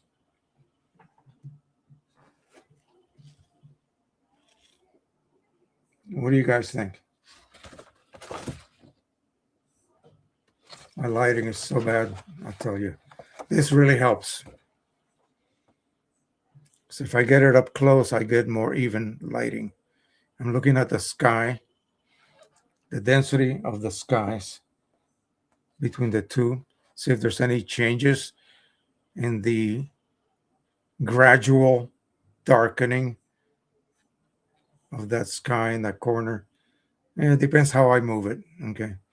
You'd have to lay this down on an examining table with overhead lighting that is, calibrated for photo viewing. Amazing. So if I was deciding between a 200 and an 85.50, yeah, I'm just glad I have one now, thanks to Rick Johnson. But Rick, and this image is crazy. This image is like over the top, gorgeous. Look at that. Unbelievable. All right, so I don't think we ever did an art print of this image. I think we should. What do you think? And then we got 2 more profiles to make here. So let me put this back where it belongs with its corresponding profile chart. I'm going to get myself a lot of manila envelopes and start to create like an archive of these so that I can keep track. Otherwise, it'll be very confusing. Oh, that feels so good and warm. Okay, let me get a sheet of paper. I have it over here. I believe I do.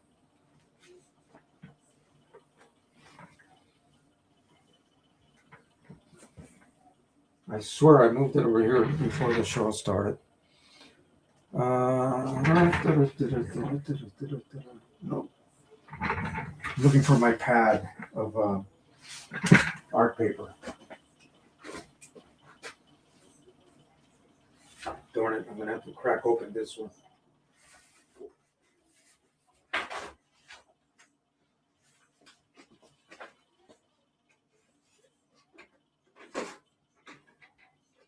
Now, the surface of that paper is so close to actual canvas that for my little prints, there's no way I'm going to use up expensive canvas. I just can't do it. People love these to begin with. Let me show you real quick here. My wife is making a little room. It's going to be a Christmas room, Christmas theme. And she needed a carpet. So I looked up all these carpets for her. This is on matte paper. And she chose this one, but she needed it more elongated. So I did that in Photoshop, resized it, and I printed it on canvas. And this is going to go on the floor of our little box. So, and it's real. So I could, if I wanted to, maybe spray it with matte to give it some protection, but no need to do that. So for this sort of thing, if you really want to say, well, this is real canvas, real cloth on a real carpet, you could do that. But for prints that are going to be backed by a protective paper, and just like a real piece of art would be, I can use the Strathmore linen. It has a beautiful texture. I think it's even more realistic than this. The texture in the linen paper looks fantastic compared to this. So I think I'm going to pass on that idea. Oh, here's my pad right here. Jeez. On my cutter, on top of my cutter. Okie doke. So this is the glossy 2, and this is the glossy 2. Let's put this back over here with the rest of the charts. We're going to print that with the new Strathmore paper profile. Open up QImage. Okay.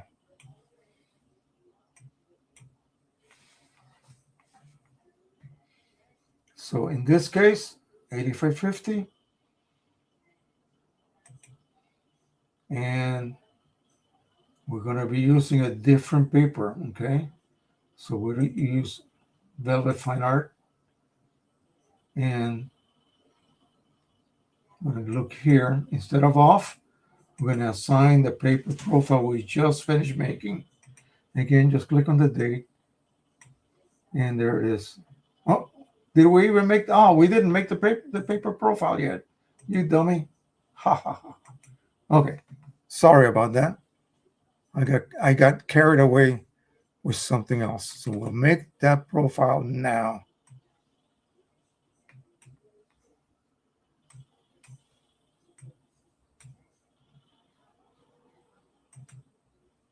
Alrighty, let's go ahead and do this. This is going to be Strathmore mode. Yeah, I have that already done. Already sent it. Scan now.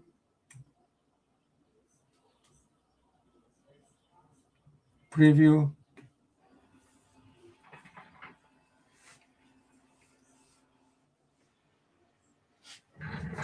Still have it there, right? Yeah. Just want to make sure. Okay. Let's do this. Scan. I thought I already ran this. Maybe not.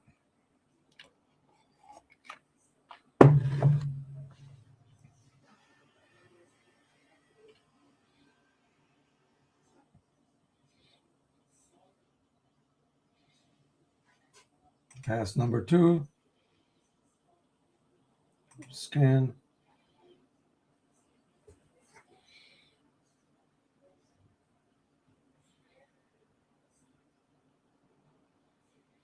There's some comments here by Rick that I'm going to get to in a second.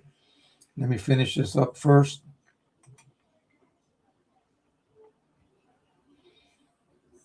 I asked Mike Cheney last week if this would work on canvas, and he said yes.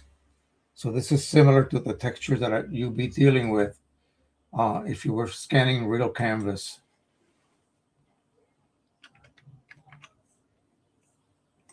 Save.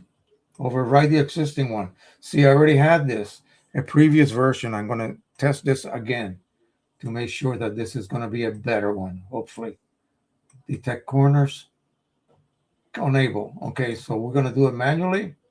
No biggie.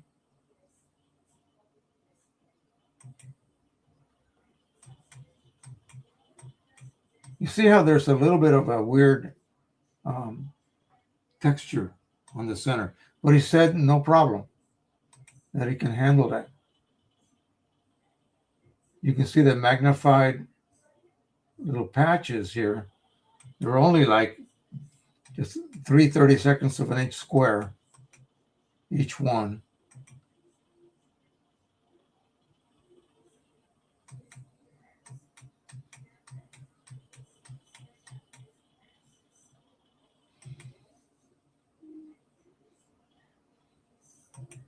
And we'll wait for it to generate all the selections. Boom.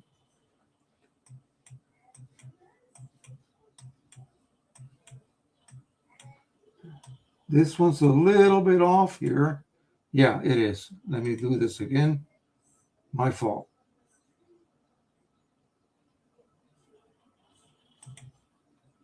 And it's going to regenerate those. There we go.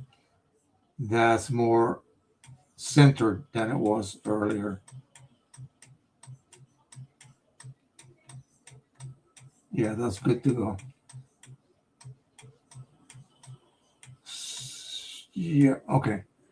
So let's generate. Going to overwrite the previous one. Now, let me see what, let me catch up with the comments here.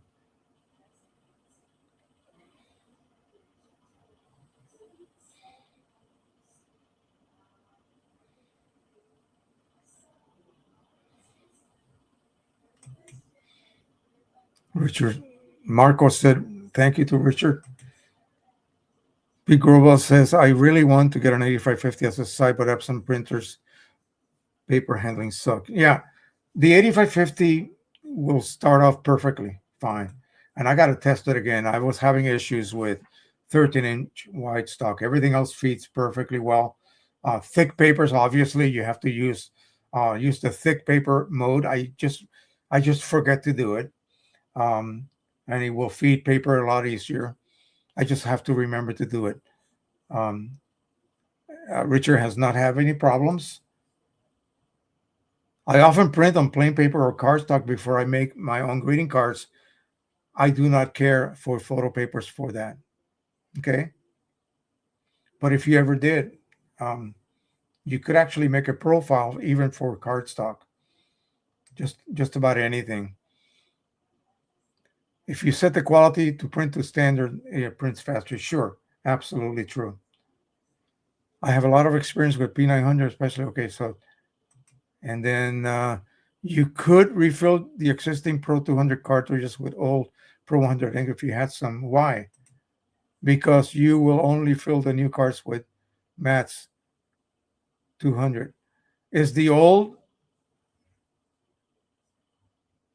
No, I have sets of cartridges. Don't worry. Are you saying that do these contain Pro 200 ink or not? I assume that they have Pro 200 ink in them, the ones that are in the printer now, or it's a Pro 100 ink. I don't think I don't remember reading your enclosed notes.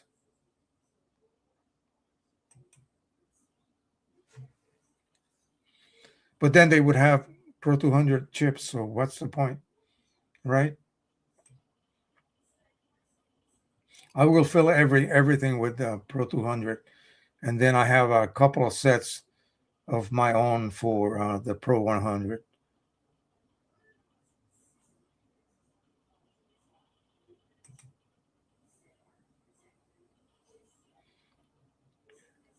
Oh, well, Pro 1000, of course, simply because of the larger capacity, um, and clearly pigment printing is much better for longevity. Okay, so yeah, no, I'll use both the set that's inside the printer right now and the extra set that you have sent me in that bag right there. And then I have two sets just ready to be refilled. Actually, most of them are already reset and refilled with Pro 100 PC inks. Then I can begin to do the comparisons. No, no, no. I am not in a pinch. I'm good to go. All right. Thank you for that. Anyway, uh, my friend Mighty Moose. Yes. Okay. Let's do this. Let's close this bad boy. Open up Q image. We're gonna do something else. Let's see what we're gonna do. What are we gonna print? We're gonna print on 8550. Yes. Velvet Fine Art mode. Yes. But this time we're gonna use larger paper. User defined. I don't have to do this. I'm doing this for your own um, information. You don't have to look for user defined. Just type it in right here. 9 by 12. Actually 8 by 12. I better make sure that it might be 9. I think it's 9. Yeah, 9 by 12. I have some 8 by 12 frames. 9 by 12. Okay, doke. So that is it, except for this. So we're going to find Strathmore Linen Prism VFA mode. And let me make sure that is the latest one. I'm going to just double check date and look at the bottom. And boom, there it is right here. So we're going to hit OK. And let's see, what else should we? I don't know. Oh my God, this is going to be good right here. And we don't want to crop. Whoa, I need to pick a size. And we're going to do a border instead. And then I'm going to click on it and undo that. So that's going to be beautiful. Lots of colors. I'm going to do a quick sharpening here. And done. Like so. And print. Now this one I'll have to give it a little bit of help. Okay. I'll wait for it to load. Then we'll do the other two. Canon Platinum Gloss and Pro Luster. Then we'll print the same image on them to see how different they perform, if at all.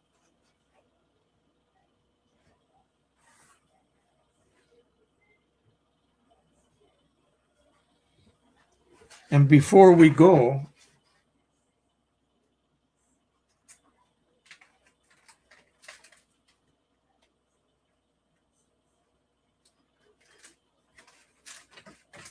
we're going to do one sublimate job. Hang on a sec, just in case.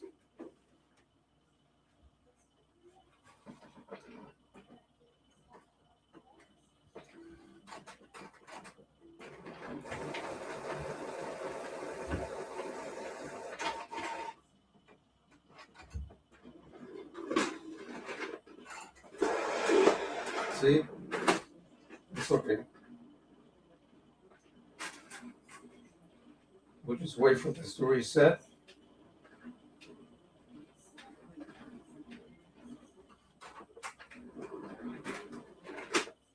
Here we go. And this time I did it by itself.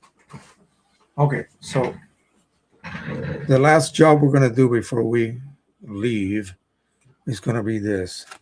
So I created some beautiful images here. I used the term something similar to a lake with a small island in the middle and a small cabin sitting on top, a log cabin, I said, and then something about the smoke coming out of the chimney and nice sky. So I created, gosh, 1, 2, 3, 4, 5, 6, 7, 8, 9, 10, 11 versions of this. This one even has a boat on it. And we're going to print these on aluminum. We'll leave this right here. That'll be the last job we'll do. Let me warm up my hands on the heat press.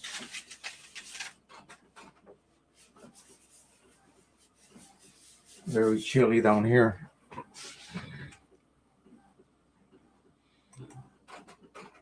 So, what do you think of Print Prism? Let me know. Say you don't have an 8550, okay? I think the reason that Mike Chaney started off with the 8550 and the G620 from Canon is because they both have built-in scanners, and they're readily available printers that a lot of people are using because of the tank-based technology they use. It's low cost to operate. I often tell people that, yeah, you go to the big lot store, you go to a computer type center, and you find a printer that's under $100. It's really made for like office work. It is inkjet operated, but the cartridges run you out of the house. You won't be able to eat. They're so expensive. You spend a ton of money on cartridges, especially early versions of like HP printers. Those cartridges were ridiculous, and they would clog. They had built-in thermal print heads on them, believe it. But anyway, so uh, in order to be able to print cheaply and as often as you wish, a tank printer is what you should be using. If that's going to be your goal, just to be able to print stuff, you're not printing for galleries, giant prints. You get one of those printers, and they should serve you perfectly well. So that's why. So he had those two printers available. He calibrated both printers for Print Prism. Then he found a standalone. I don't know who makes it. Again, I'm not interested because I already have three scanners actually. Don't need any more. And one upstairs. That's 4. So he is going to be recommending, if you don't have one of these printers, for you to buy this $70 scanner. It's listed in the actual list of scanners that are supported. So that will allow you to scan your produced prints from whatever printer you own.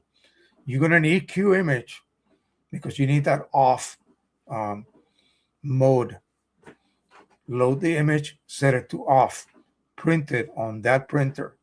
Bring that over, put it in your scanner, $70. Okay. And then or if you have an 8550, use the 8550.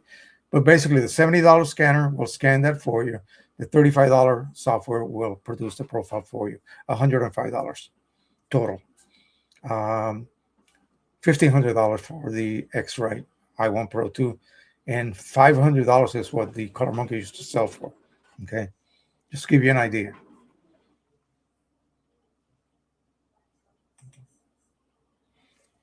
I don't hear any more noise, so I think it's done.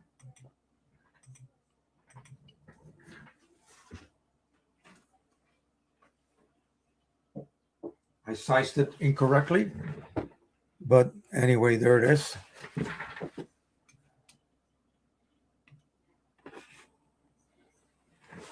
There we go. Nice. Again, remember, this is, I'm using Velvet Fine Art Boat. Great. I sized it to 8.5 by 11, so that's why I printed wrong. But anyway, there we go. So I'm going to go ahead and trim that to 1 inch, half inch. And we'll be good to go.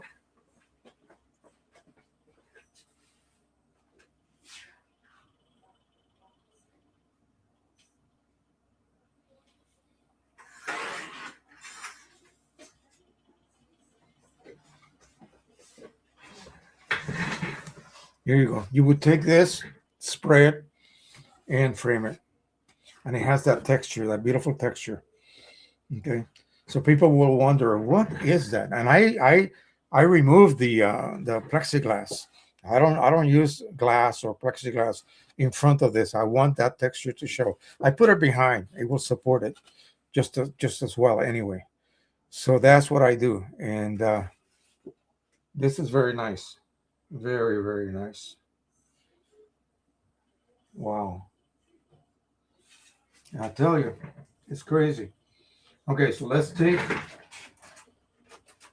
that's already out. I put it over here. There it is. No, where did I put it?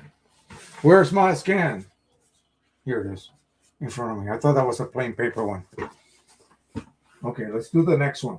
So this is going to be the Pro Luster. Yeah, Pro Luster 8550. So why do this? Well, how often do people ask, hey, I got some Canon papers, but I don't have profiles for Canon papers in my 8550? Of course you don't. What could you possibly use? Well, you could use the luster profile from the 8550. Of course, you can do that. But are you going to get the results you're expecting? Maybe not. Who knows? So better to make your own profile, I always say. Right? Here we are.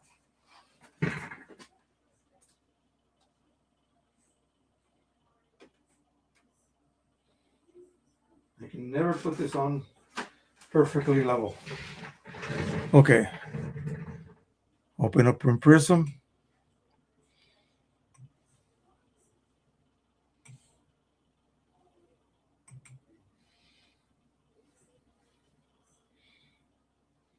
And here we go. Here it is right here. And we're going to give this a name. So this is going to be 8550 Canon Pro Luster and Print Prism. Why not? Okay, so now we're just going to go ahead and copy this.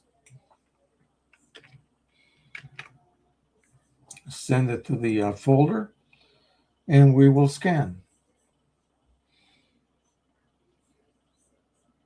Scan now.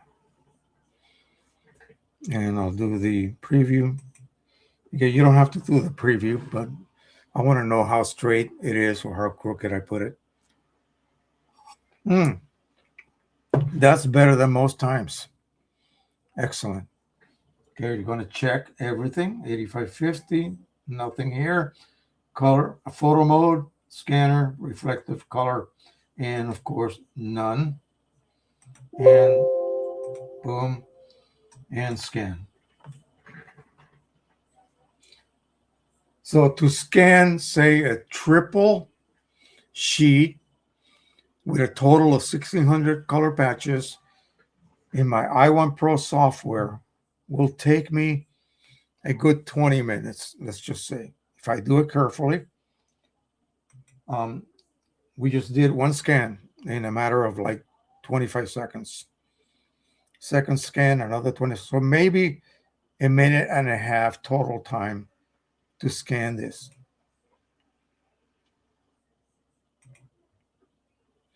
And then, the creation of the profile in the i1 Pro Studio software takes about a couple of minutes to create. The same thing here. So in a matter of like maybe at the very, very, very most 10 minutes per profile, you can have wonderful profiles made. Cross your fingers, we can find the corners automatically. Let's see. Ready, set, and boom. Awesome. Let's go across diagonally. Yep, everything is centered. Identifying every single one of those patches. Okay. And now we just generate the profile and start counting the seconds. Again, it'll be done in a couple of minutes max.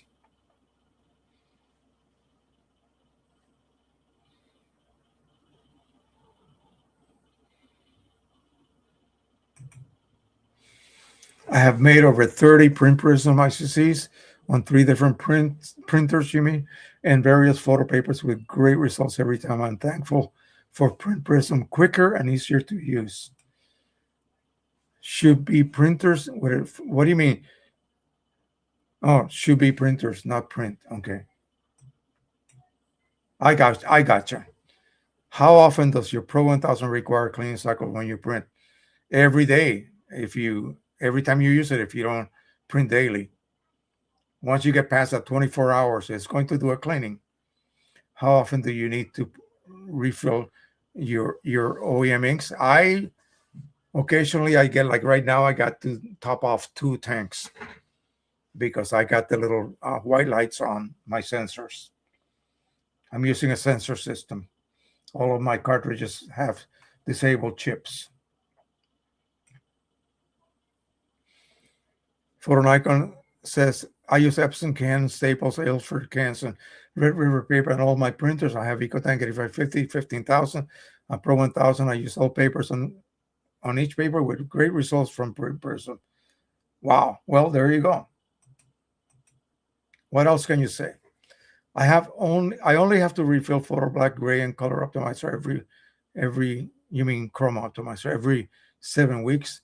The last 9 every 10 to 20 weeks. It's like having a tank printer because of the big cartridges. Yes, that is so true. That is so true. Okay, let's go ahead and do the next one. Again, I have to ask Mike whether you have to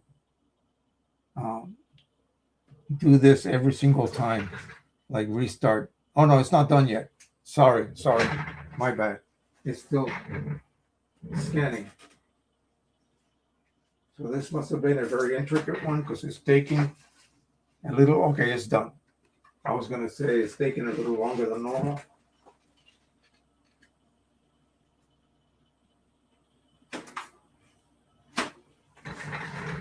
So we'll do the platinum gloss now.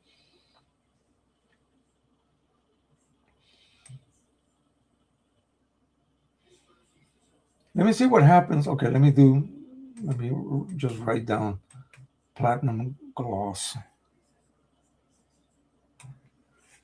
Plat gloss. And PP. And send it to the in scan now.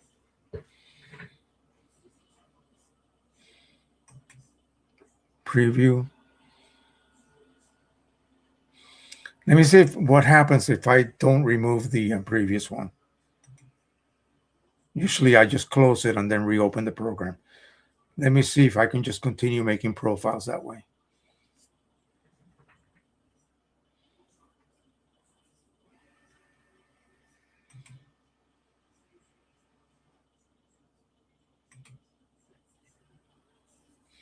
It should jump directly to the new scan once this is done, hopefully. Otherwise, I'll have to close it and start again. And the last scan.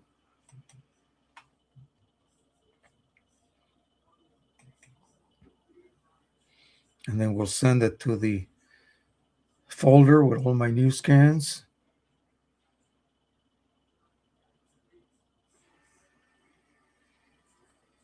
Done. And yeah, luster. Oh, I need to. Oh, I know. I did not send it down. That's why. 8550 plat gloss.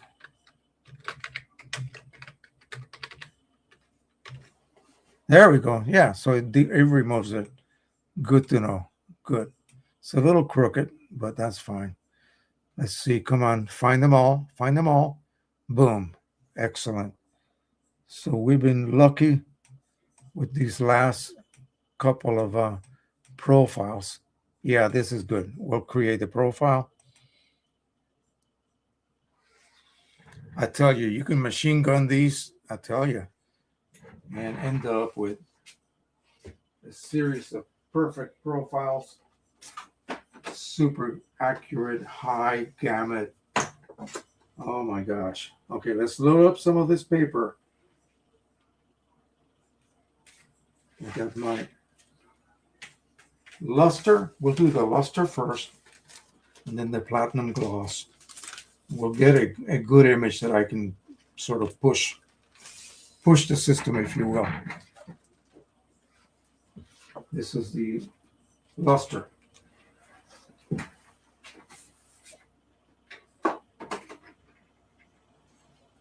Then we'll do the platinum gloss. This is it right here. This stuff is not the cheapest paper they have either. Very good paper. Put this here. Let that load. This is the platinum.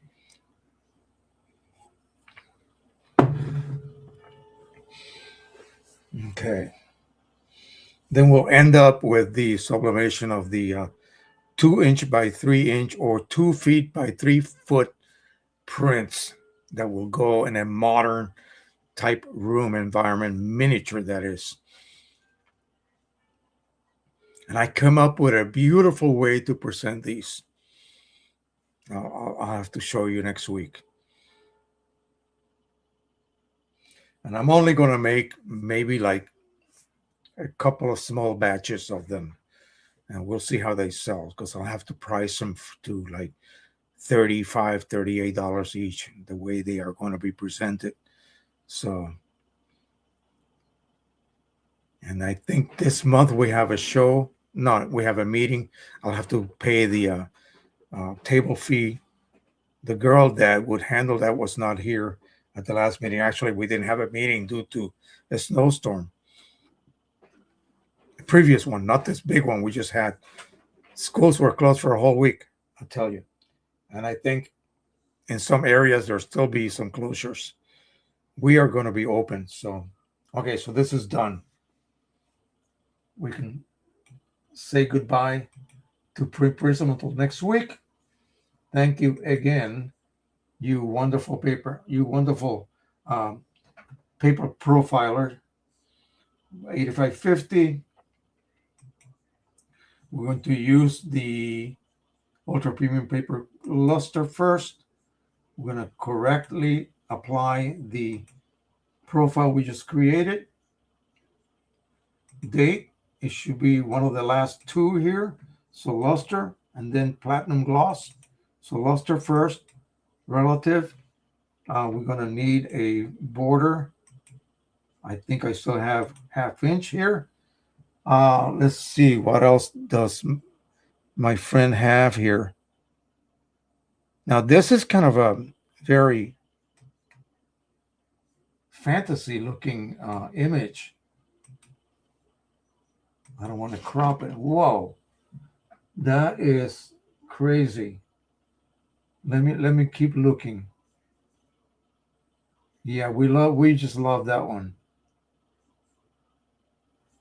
I think I'm more in love with AI imagery than real stuff. Let me do one of mine. What the heck? Let's do. Let's see, newest AI images right here. And I'm going to be doing some small ones for my wife's little Christmas room. I got to give her a batch to choose from. She's very picky, but she knows quality when she sees it. So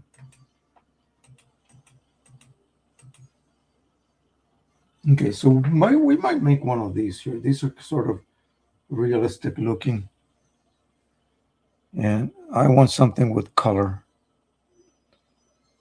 Maybe this one right here. That looks lovely. Let me see if I already added. No, I did not. So let's go ahead and add a bit of exposure compensation, if you will. This will set my blackest point to 0.5 above black and my whitest point 0.5 below white automatically in one click. Sharpening. We'll do 150. We'll take a look at this and see how that looks. Maybe a little bit more. Let's try 200. Okay, I still don't see any artifacts. And it's getting a little bit sharper. Let's try it. No, that's too much. So we'll leave it at that. And you know what? Why not? Let's add a bit of saturation. Extra. This is the straight file from AI generation. So click. And then these are going to become metal prints, all of these. As you see right here. Well, we're going to do a regular print, and this will be on normal, everyday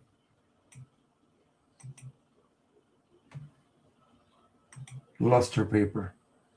So 8550 Canon Pro Luster PP, and that's it. All right, good to go.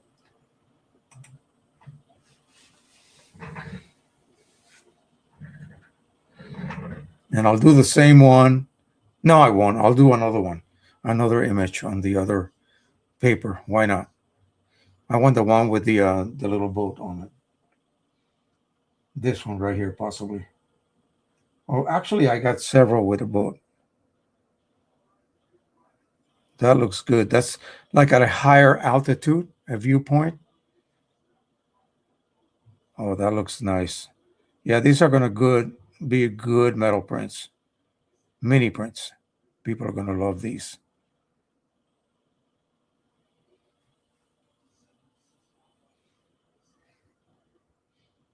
It's loading slowly but surely.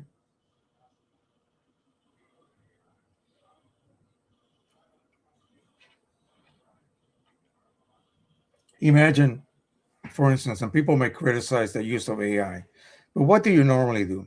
A lot of artists don't even go out anywhere anymore. They just stay in their studio.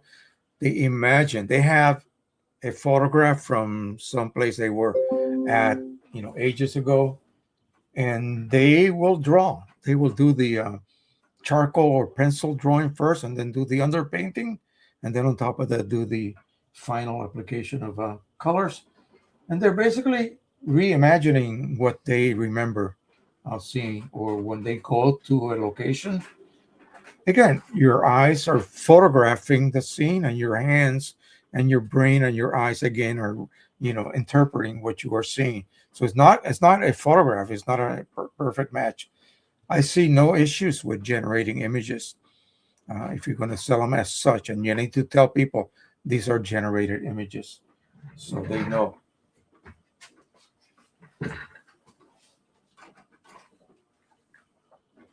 Okay, so this is going to go together. Let's prep the platinum.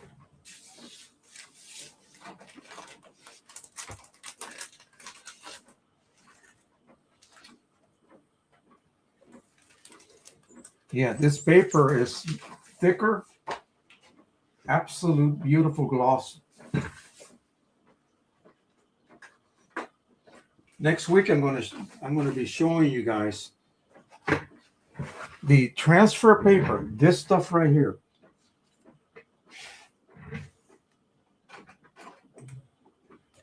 it says A sub. Well, A sub is strictly a sublimation transfer paper maker, but they also make photo papers, and they are fabulous and relatively low in cost.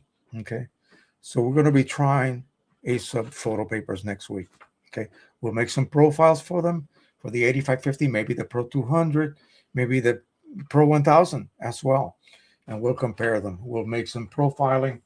I hope you guys are getting your juices stimulated here. I know I am. I have never been so uh, glad to be able to do the stuff we're doing right now. It's just amazing to me that we're able to do this with software only on a scanner. That's crazy. Okay, we're going to remove this, and I want to load. Let me see. This one is going to go. I'm going to go ahead and load. I don't know. We'll just have to look and see. Either that one or this one. No, I like the other one. I mean, I'll print all of these on metal, but give a buyer a choice. So exposure. Yeah, that's beautiful. Exposure. Okay. And then we did 1 by 150. And then increased the saturation by 10.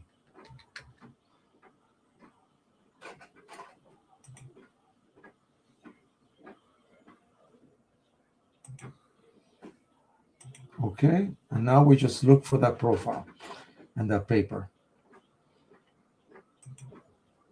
So instead of luster, we use the Ultra Premium Paper Glossy. And of course, we're not going to do it off. We're going to do it with an actual profile.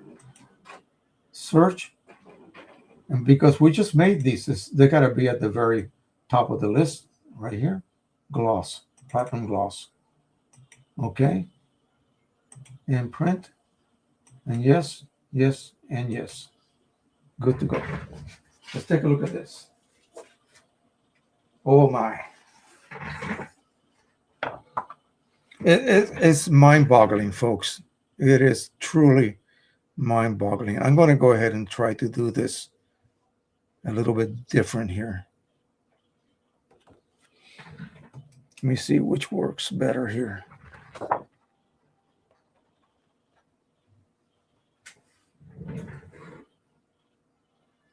That's the wrong one. Sorry, that's low. What am I doing? Of course it doesn't match. We'll wait for this to load, and then we'll load the other photo that I just did.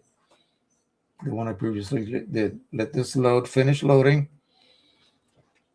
But anyway, while it's loading, let's just take a quick look. This is freaking gorgeous. Oh my God. Have a look here. Wow.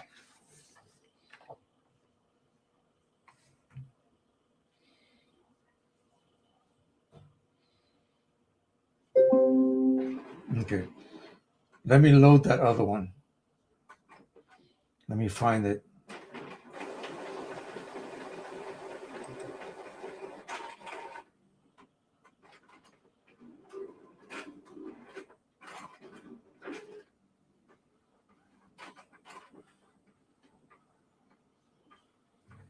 Why can't I find it?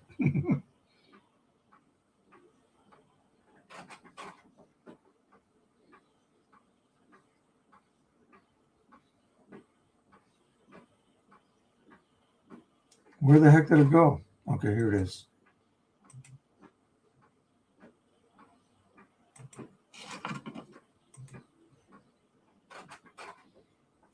Of course, it's going to load it a different manner, but regardless, let's go ahead and take a look at it. Let me size it correctly here. Yeah, and okay. And then okay.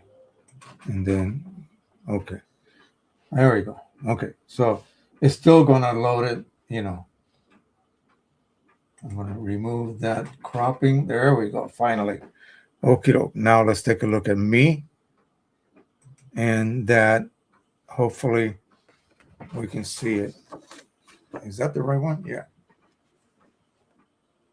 So this is my bad monitor. You can see it's not calibrated properly. But anyway, this looks gorgeous. Freaking gorgeous. Let me move this over to my monitor. Oh, yeah. You can't see this, but trust me, folks. I am telling the truth. This matches. Wow. How wonderful. And now the next one should really be amazing because of the level of pop that we'll have. So let me make absolutely sure I got this with the right one. Then this is going to be luster. And I have a lot of luster paper available, so. Whoa, that's so nice and warm. Let me warm this up here while we are waiting. Get rid of any moisture that may have. That's going to take a while to print because it's that super glossy paper, and that's going at the highest possible print quality available. This aluminum is freezing.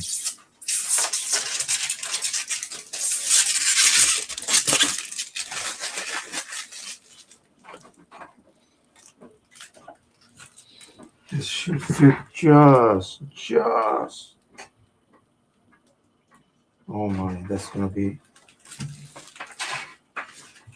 fun taping this down.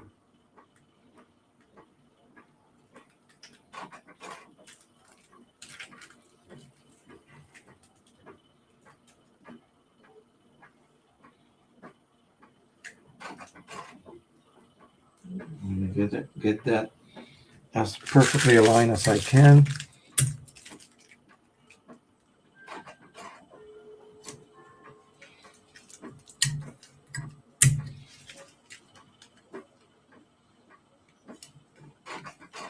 I'm going to pre-warm this. I'm going to lay it on top a second here, on top of my press, my heat press, because this aluminum transmits heat and cold instantly.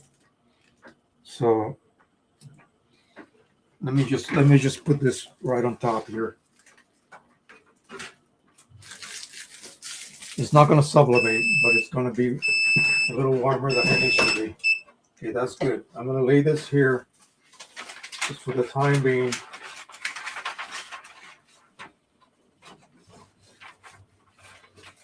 Let that come up to a slightly warmer temperature because I don't want the temperature of the plate to drop once it contacts that cold aluminum. You see what I mean? So I want to give it a bit of a heat boost, but without sublimation. By the way, so I just got the notice to watch my ink levels regularly. I just topped everything off, and I set everything to reflect that on the actual screen.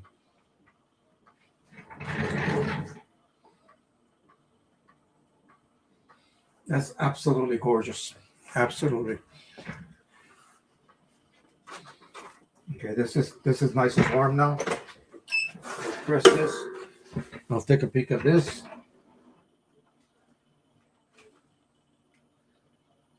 Then we go, oh my God, because truly it's an OMG moment here. Look at this. So this is platinum gloss. This is the best Canon makes. And again, like I said, very close to the A sub quality at a much cheaper price. I have that on my Amazon list of products, by the way, if you use my link and just search through a bunch of stuff. I got drones, I got 3D printing stuff, I got papers, I got all kinds of stuff on there, including printers. But again, just search for your own needs. You don't have to use what I have on my list. You can just use my link and then search. And you look for A sub photo papers in this case, not sublimation. They're amazing. You will be sold next week. I promise you will fall in love with them. And I don't even like glossy paper, but this is amazing. And I'm looking at this boat. I'm looking at the boat to make sure it doesn't look fake.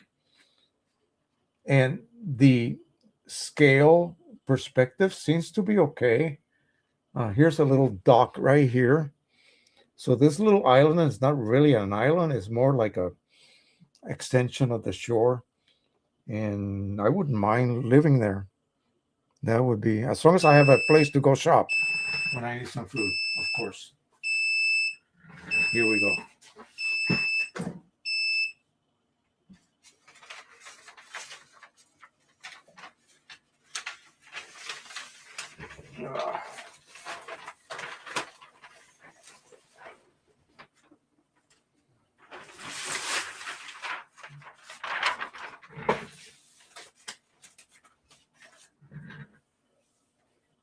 Warm my hands up.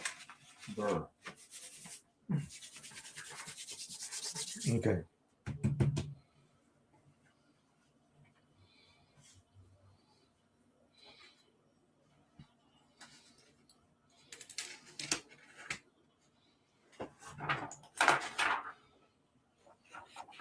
Always look at your transfer.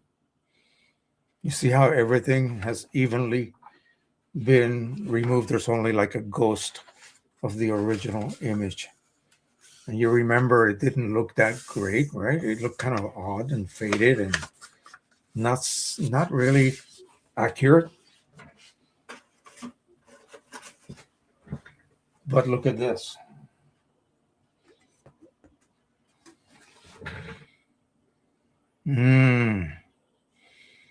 Isn't that something?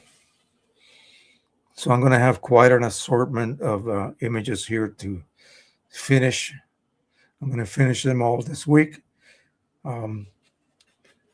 Whenever we have our meeting, I think it's going to be this month, a couple of weeks from now, we'll go ahead and I'll show the manager of the show what I will be offering. Here's what's going to happen. I know this is going to happen. Those ladies are going to buy things from me before we even start.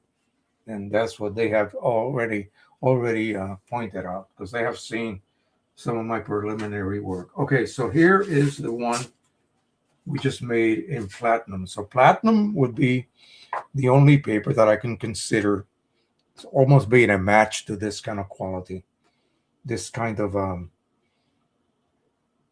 crazy. Here we go, right here. Yeah. So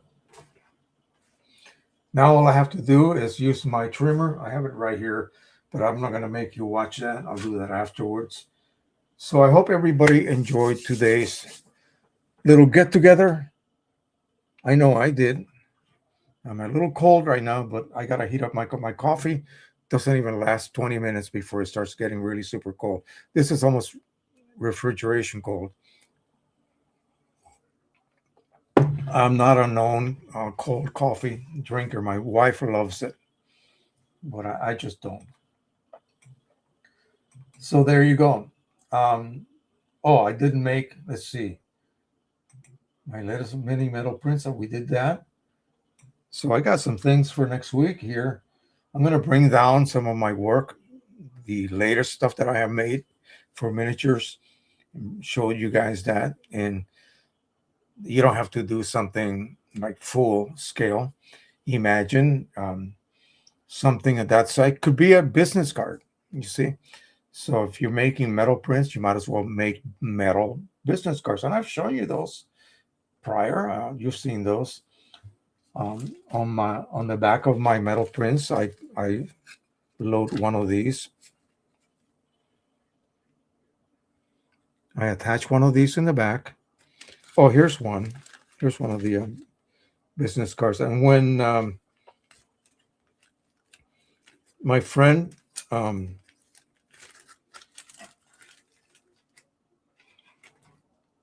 comes with his friends from Wisconsin, and I'll be handing him his business cards that I made for him. So here we go. You see that? Made out of metal. The back has a nice abstract. This is it feels like plastic, but it's actually aluminum. Unbelievable. And it has been treated so that it acts springy. It doesn't really bend easily like real aluminum would. This stuff will bend if I try to flex it. It's more like it's been tempered, if that's the term that to use. But yeah, and I'm gonna be handing these out to. I'm gonna make another design. It'll be Jose's miniature art, and these will be handed out to customers at the show upcoming in October. If you are in the area, I will have the address of the show. It'll be in just northeast of Frederick, Maryland, and it's pretty neat. It's at one of the volunteer fire department in the area here. They have a nice big venue for this type of event. All right, so let's see. Anybody have any questions? Anybody have anything they would like to discuss before we go? We still got a good 15 minutes. We can stay a little longer if that is your wish. Let me go ahead and post that link to the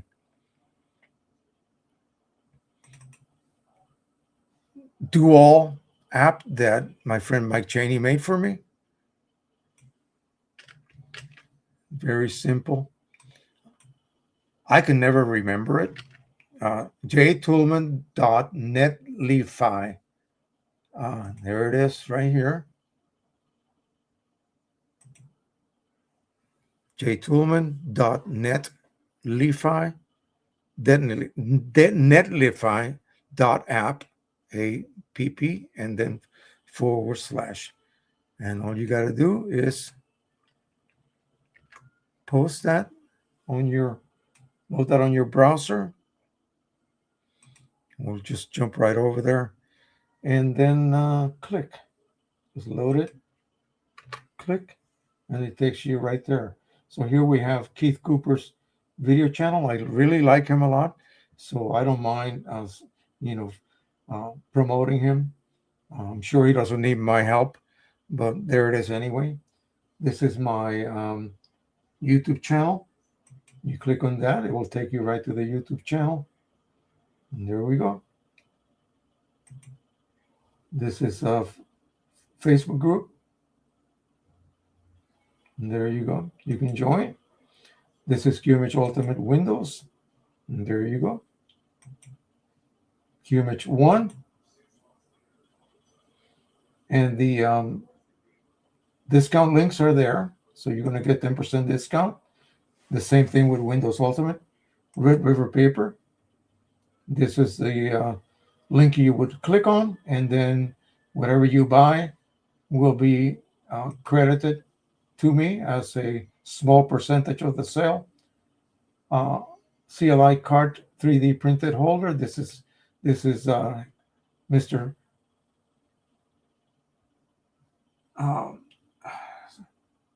Sorry, I keep forgetting his name. Rudy Hallam. He sells a product called the Stevia. It's kind of a sugar replacement made out of that plant substitute. But again, just go past that and jump down to this. There's that unit that I showed you last week for actually doing a really thorough job cleaning your Pro 100 or Pro 200 card print head. Everything is there. Precision colors. This is basically to the sensor system. But again, you can just go here and wherever else you want to go. You can go to Precision Colors Home, Canon, 12 tank, Pro 1000. Boom. And there you go. You're in the Pro 1000 section. Or Precision Color Sensor. Okay, we did that. Inkchip.net. This is for setting your printers to chipless or a serial code to reset your inks wasting counters in your pads of certain Epson printers. The whole list is included here. You can just look at everything and what can be reset, what cannot be reset. And again, by model, by price, everything there. So that's another option there. Amazon affiliation. Just click on the beautiful girl right there, and you are inside my custom list of products.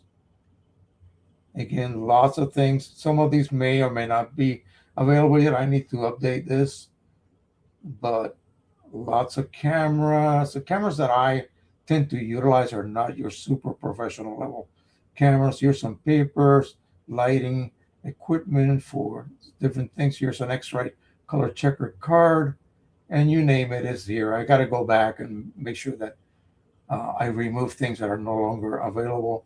Well, here we go, all kinds of stuff. But if you don't want any of this, simply go to the very top, click on the search and search. Let's do a sub.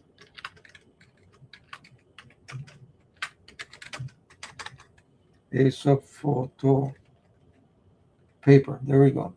So you got sublimation paper and paper for printing. There it is. So a sub double-sided photo paper luster. Wow, I had never seen that before. 13 by 19. Why would I want to do that though? I don't know. But here we go. So look at this.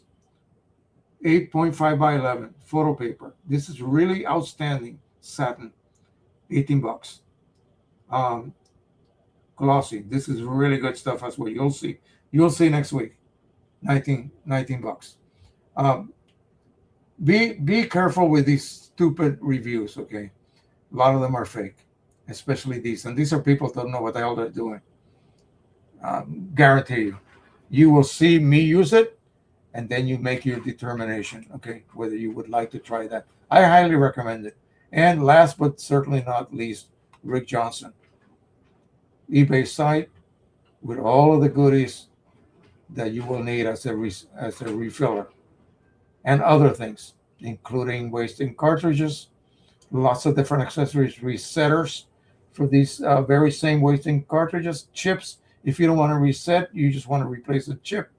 There you go. Be aware. Oh, you can also reinstall or remove the dirty pads and reinstall new pads. Be aware that these cartridges tend to be declared full a lot prematurely, more than they should be. Okay, I have gotten 2 to 3 uses out of one cartridge simply by just resetting it. You just have to buy the resetter, but after 3 uses, that's the resetter price right there saved. And after that, you just buy a new cartridge. You can buy an OEM one, or you can buy a second, or not a second, but a third party one, and just keep using the resetter. And that way you get 3 runs. I'm on my almost my 3rd run right now on my 8550. So, all right. So remember this jtoolman.netlify or Li-Fi app / take that down, save it in your browser as a what do they call that? You know what I mean. A link. Bookmark it. Bookmark. There you go. That's it. All right. So that's going to be it for now. Let me go back to myself. And again, like I said, I hope you guys enjoy this. Here's Pete. Say, what do you think future printers will be like? More ink, more tank printers? Okay, good question. And one that I always discuss when I talk to Mike, when I talk to other people in the business. If you're into refilling, forget about it. Simple and very blunt. Unless it's a Canon printer.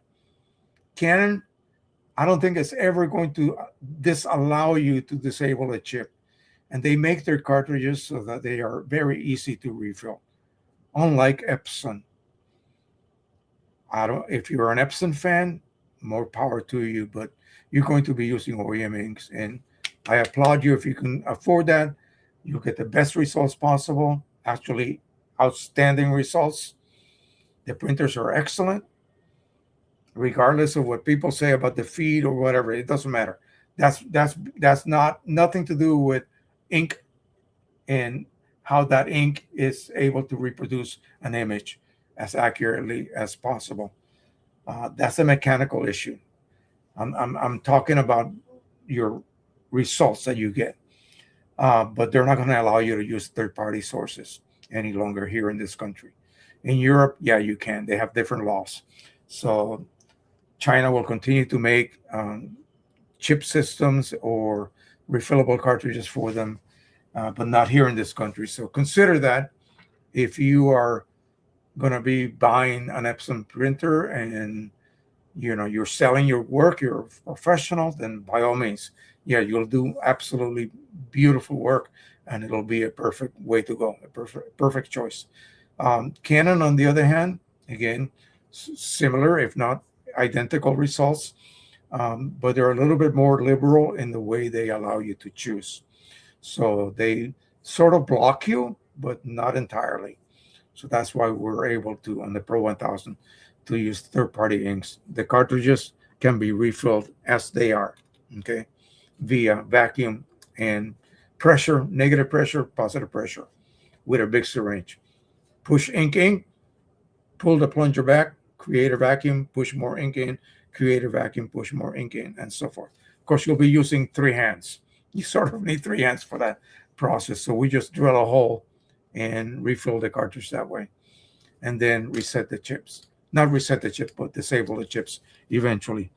And then you're printing blind. You're going to have to check your cartridges by weight or whatever method. We use a sensor. Um, but they're, like I said, you will be able to continue using third-party inks. Now, if you don't ever want to use third-party inks in either printer, quality-wise, I think they've reached the limitation right now. It'll be features. They'll be tempting you to buy their new printer because of their new features. Uh, Quality increases, they are becoming minuscule now. Okay. And they will become even more minuscule in the future. We're at that level where the maximum amount of quality has been achieved, unless something astronomically new evolves. And so far, I don't know what that might be.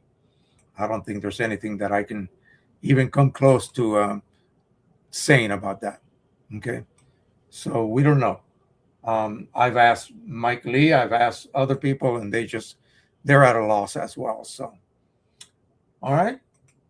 So let me go ahead and load the next slideshow. I want to turn the volume down to nothing. And this is your last chance to add or try to discuss anything else. Again, I will stay as long as you would like me to, if you have anything more to talk about.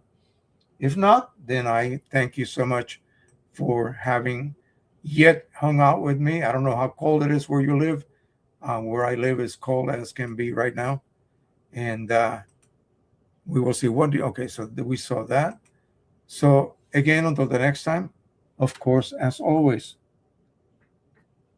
happy printing, everybody. Bye-bye.